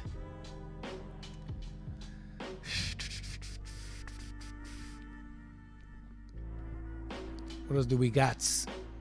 What's up, Nada? Doomer Perspective. Look, it's been a pleasure, y'all. Let me just check something real quick. I want to make sure I've properly thanked all my super chats here. First class tickets, Nick Stream supporters, Willie Powell. Thank you so much. Says, good show, Nick Stream. Fred is blind. He is only using his mind. I don't even know if he's even using that. Lin Yan Chin, already in first class but always supportive, says, he says, middle-aged women are most apt to champion whatever their company promotes. That's why they populate boards as the majority of all ideologues there. So true. They're the perfect ideologue in a sense, the perfect pawn. They'll repeat the words all through emotion. That's why they're lined up in these school boards, and maybe that's why nothing's happening. Lin Yan Chin goes on and says, the 14 words are innocent and right, but the globalist machine banned it as white supremacy, all just because globalism wants them removed. Oh, I know what this is, the 14 words. This is another Wikipedia. Oh, this is an ADL article, the Anti-Defamation League. It's the 14 words is a reference to the white supremacist slogan, okay? Which is, we must secure the existence of our people and future for white children. Apparently that's a white supremacist slogan. Lin Yan Chen says, positive and negative are mama terms to measure their level of emotion about a situation. It's faux thinking. Frederica is an EDOT. Idiot. Idiot. Hang up. Thanks, Lin Yan Chen. Always a pleasure. Okay.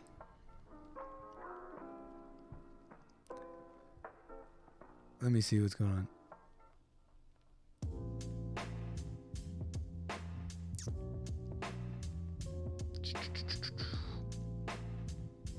Moving the wheels. All right, y'all. I'm going to save these stories for the next Nick stream.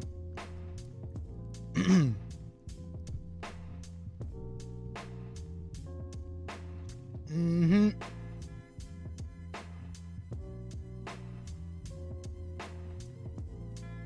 Stuff going down. CPAC. You know, CPAC's going on. They kicked out Nick Fuentes, talking about anti-Semitism and all that with Frederick. You know, Nick Fuentes, young guy. We stream on his platform, cozy.tv. At least Jesse does. You know, young, smart guy. I don't generally watch too much of his stuff, but what I've seen, he's a smart young guy. Got kicked out of CPAC. I think they had an interesting thing here. This is the Conservative Political Action Conference, okay? And they're against cancel culture, right? The conservatives don't want to cancel anyone anymore. And so this is the height of conservatism. You know, Nick Fuentes, recently famous for having that dinner with Trump and getting with Ye and doing that Infowars show and saying I love Hitler and all that.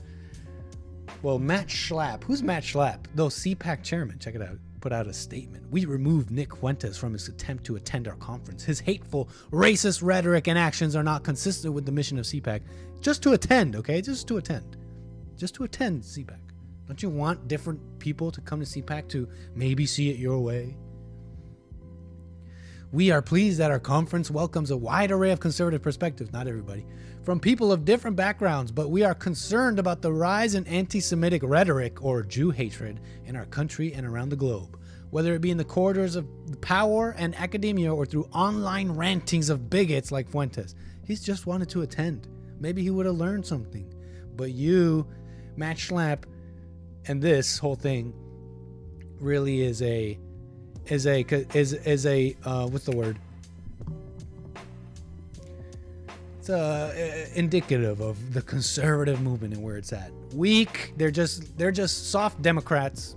That's why I liked what Trump said recently. Someone asked him at some rally or something, at some speech. They're like, "What are you going to do about anti-Semitism?" And Trump showed love to those radicals. He called them radicals, but they generally love America. I forget exactly what he said. He's like, they generally love America. He showed them love. He loves all. He seems to love. He listens to everybody. Not like CPAC. They don't want to listen to everybody. That's not understanding. That's not love. What else do I want to quickly do here in the closing moments of the show? You know, they had this fascinating clip from MSNBC. This NBC reporter went to Crimea. Okay, Ukraine war is happening. You know about this. Russia, Ukraine, and the whole narrative. And this kind of fits what I was talking about earlier. Delusions and myths that we tell ourselves to believe. And the myth right now, I call it a myth, because there's more to the story, is that Russia's the bad guys, Ukraine's the good guys. It's good versus bad. Putin took away Crimea in this horrible war. And so that's the story, that's the narrative. And I found this fascinating clip. This NBC reporter went to Crimea and he said the truth. Because the story is that Ukraine's going to beat him. We have Lindsey Graham, okay, Republican Lindsey Graham. He's all up there, all gung-ho about the Ukraine war, saying there's no way this ends with a peace or whatever. I'm paraphrasing, but it's either because Ukrainians, they're not going to stand by and let a piece of their country go away, and we can't just do peace or whatever. So basically supports more people dying for dumb reasons. and that it's only that we just got to destroy Putin. Got to beat him. The only way is to beat the Russian military, and that's the story. Ukraine's gonna take Crimea back, and we've just been fed this by both sides, all sides. And this fascinating clip, this NBC reporter in Crimea talking about how it's not at all realistic that the Ukrainian forces can ever hope to take Crimea on NBC. And then he makes the point that the people there in Crimea view themselves as Russian. They speak Russian, they view themselves as Russian. Because that's what we were told, that this was Ukraine. But the alternative narrative is that the people there wanted to be Russia, part of Russia. And we were told that that's a total lie. That's a Russian propaganda lie.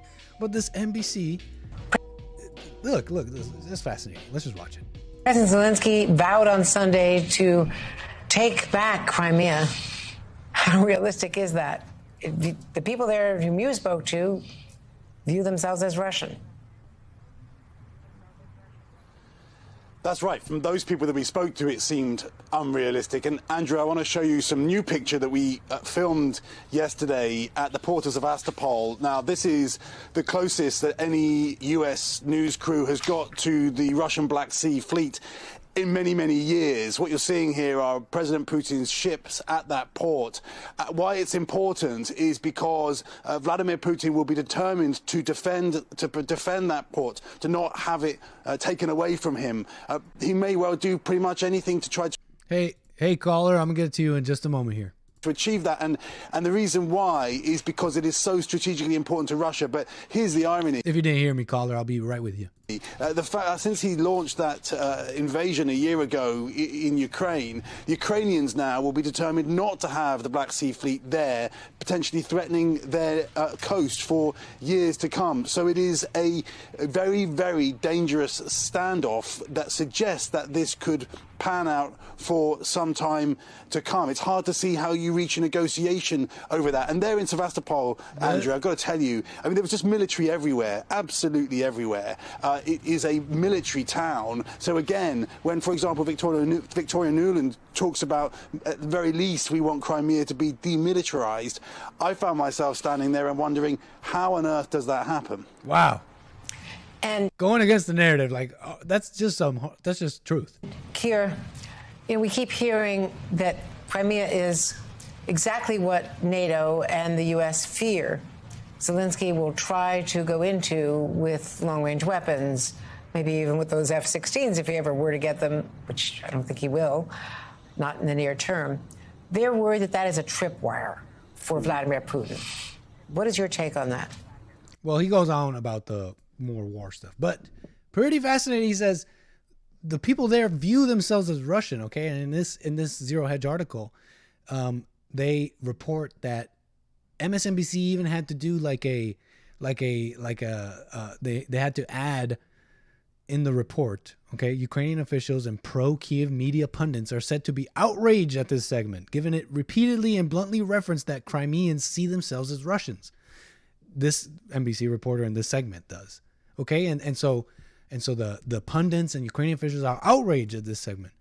Even a separate write-up filed days earlier from inside Crimea and posted to NBC website includes the following.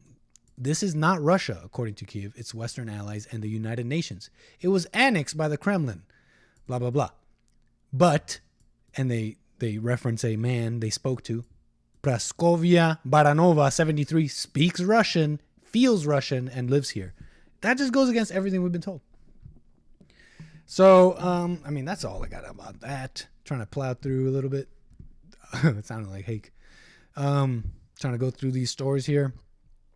So I found that kind of fascinating. Let me get to this caller. Caller, you are on the air. Your name, where are you calling from? Yo, Nick, it's Scott from Arizona. Scott, what's up, man? Pleasure.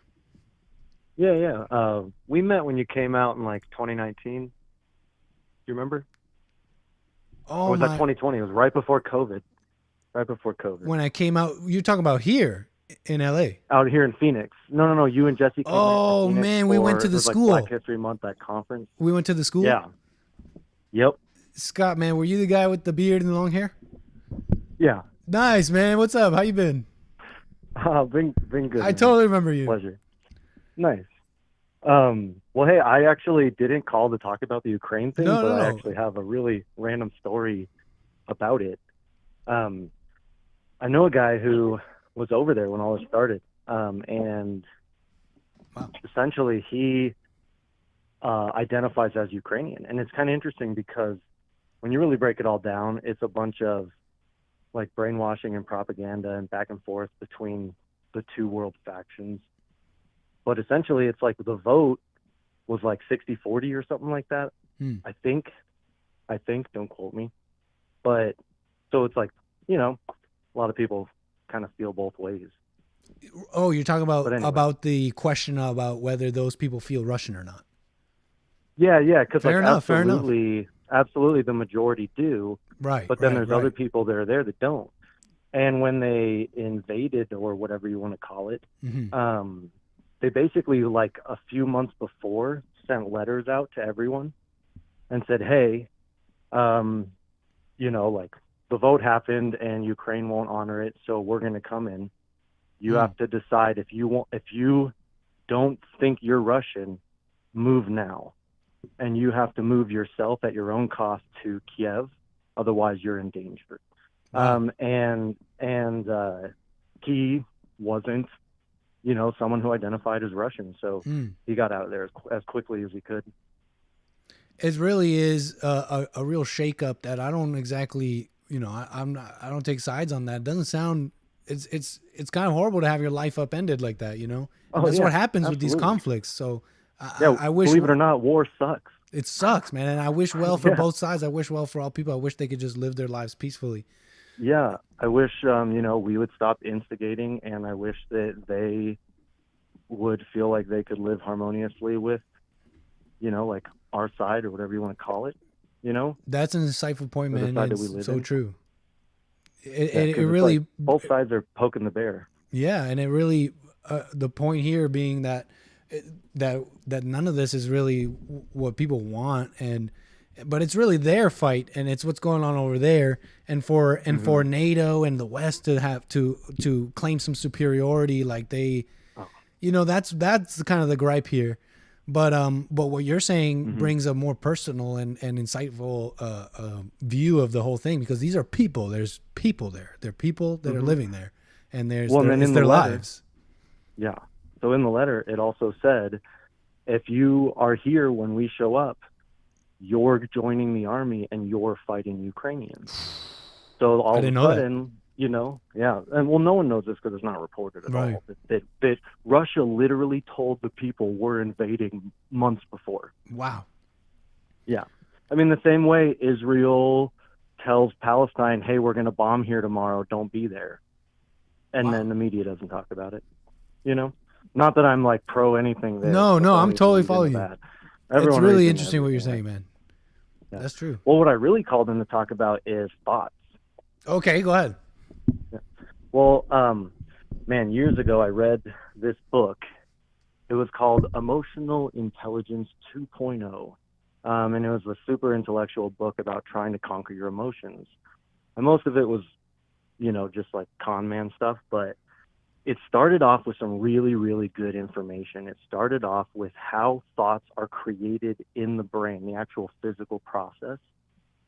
And essentially it explains that like the amygdala and the medulla oblongata and like the fear centers are where thoughts literally are created, in the very center bottom of the brain near the brainstem. And then it travels through the back of the brain, which then moves into the emotional centers.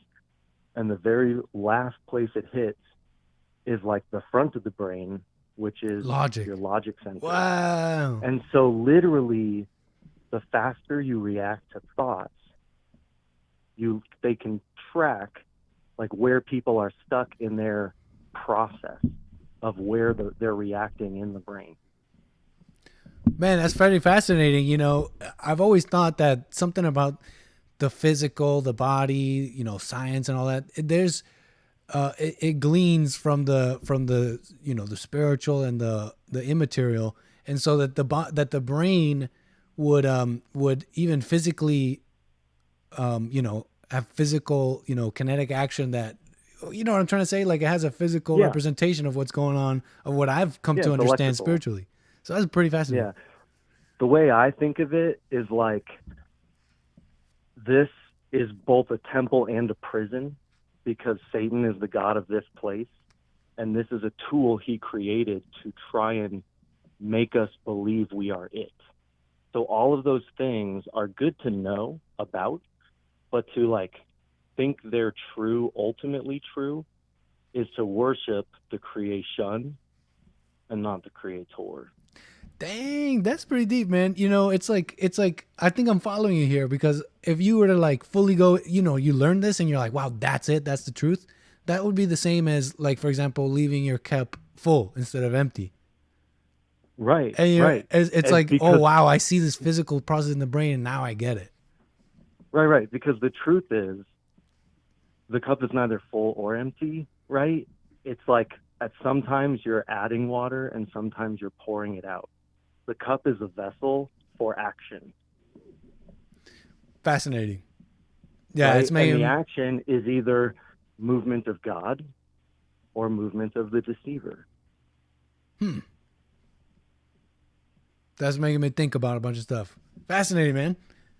Well, and I think if you look back at this week's shows, like that's really displayed a lot, especially in Hate's show, and just the way some of these characters have evolved. And like during this week, there's a lot of emotions have come out. And a lot of people, it's interesting, a lot of egos are showing. And personally, I got sick this week. And man, I haven't been angry in a while, but I was angry. I was like yelling at my dog and I could see literally how I was like overcome. Deep. Yeah. You could see. Yeah. You see that. You're just like it's someone else. It's not even you. Yeah. And I saw it. And I'd never seen it before. Wild, man. And so that's wild, man. Interesting. And so you've someone's laughing at the yelling at your dog comment. Poor dog. Poor dog. Oh, you know what's funny? I'm the one that called in Jesse's show when my dog died and my dog drowned, and then I had my mom do the silent prayer when we buried him and stuff. This was this must have been. Was this a while ago? It was in December? No, November. It was like wow. It just came back to me. I didn't realize this was you. Because now that you're telling me, I totally remember meeting you. Oh, appreciate it, bro. Yeah, no, we were out in the field. It was definitely an interesting day. Yeah, we had lunch and it was. That's true. I had just pretty much started with Jesse too, so I was like I don't know. I was like starstruck and like, what? This is crazy. What's going on? These people. We were all starstruck. We're all like, no, I was like with you guys. I'm like, I'm a fan. Like, this is crazy. Yeah. Wild, man. Yeah, man. Well, it's a pleasure talking with you. It is. I hope everything's well in Arizona. I'll connect a couple dots. Also, I'm the guy that also on Hate's show, everyone wigged out and thought that I doxed Asmodor when I made a really dumb joke. Oh, I'm not remembering that at all. Okay, well, I know other people will, like Lineage cool. and some others. But yeah. I called in one day asking why everyone uses fake names. I don't understand that. But that's a whole whatever. It was a pleasure, bro. A pleasure, Scott. Moving the wheels. Take care, man. Yep. Nice. That's cool. I was like, I think he said 2019. We went to Arizona to school. It was a Christian school. Oh yeah, it was a Christian school. ASU? Arizona State University? No. But there's one that's Christian. Arizona Christian? There's one there was like a Christian university. Arizona Christian University, ACU, I think. And we went and spoke to a room. I mean, Jesse went and spoke to a room, and it was like electric. People were like, wow, they were asking questions. Afterwards, they came to talk to him because it was part of the, what was it called? It was this group who put on this conference, and it was really about waking up black people. It was a conference, COCS conference. I'm remembering the acronym, but not what it stands for. What if I type in to Uncle Google COCS conference black? No. Color of Change? No, that wasn't that. It wasn't Color of Change. But it was pretty interesting, and they had a couple different pastors. They had this couple who spoke about abortion in the black community, but it really brought it all home and together because Jesse, you know, connected his experience with blacks and working with blacks and his own experience with what's happening at large with all people, and that's really the power behind Bond. And I remember that day. It was really cool. It was really cool. I can't remember what it was. COCS, some conference. There's a video of it on our YouTube channel. Can't find it, but it was great. Big Brother Google says Doom Jesus. Well, awesome stuff. Great calls. Let's see here. What else? Yeah, that's everything, y'all. Let me leave some of this stuff for another Nick stream. Someone asked, when will I be going daily? Soon. Getting everything situated, kind of planning in the wings the drop of the new show, the daily show. Kind of wanted to, you'll see. But that's all the important stuff and all the stuff I really wanted to get to. I think, let me see if I got everybody here, because your support is appreciated. I don't want to miss it. Oh, Evil is Real, man. Thanks for supporting Nick's stream. First class seat for you says, Putin wants the entire Iron Curtain back. I don't know my history, I guess. I don't think I know what the Iron Curtain is. Oh, yeah. Iron Curtain. Does that mean he wants to take more land, Evil is Real? You might be able to tell me in another show. Because that's kind of like that's what people say, right? Oh, he's not going to stop at Ukraine. He's going to go Hitler on us. Pleasure, Evil is Real. Thank you for the support. All right, y'all. Oh, Alicia Froman. What the? Thank you for the support. Says, have a great weekend. You too, Alicia Froman, and to all of you Nick streamers, Nick stream viewers as well.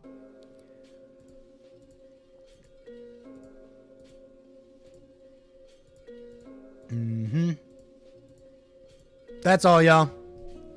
Thanks for watching. It's been a pleasure. I enjoyed it. I hope you did too. We'll be back for more. Enjoy your Friday. Enjoy your weekend.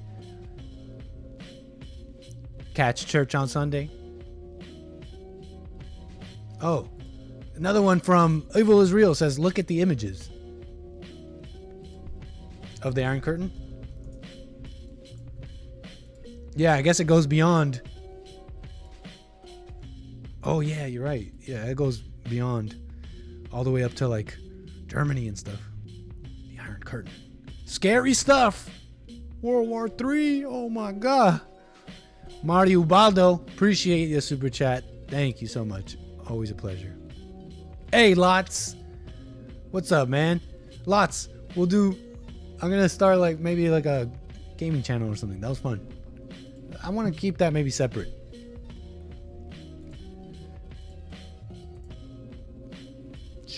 Let's see.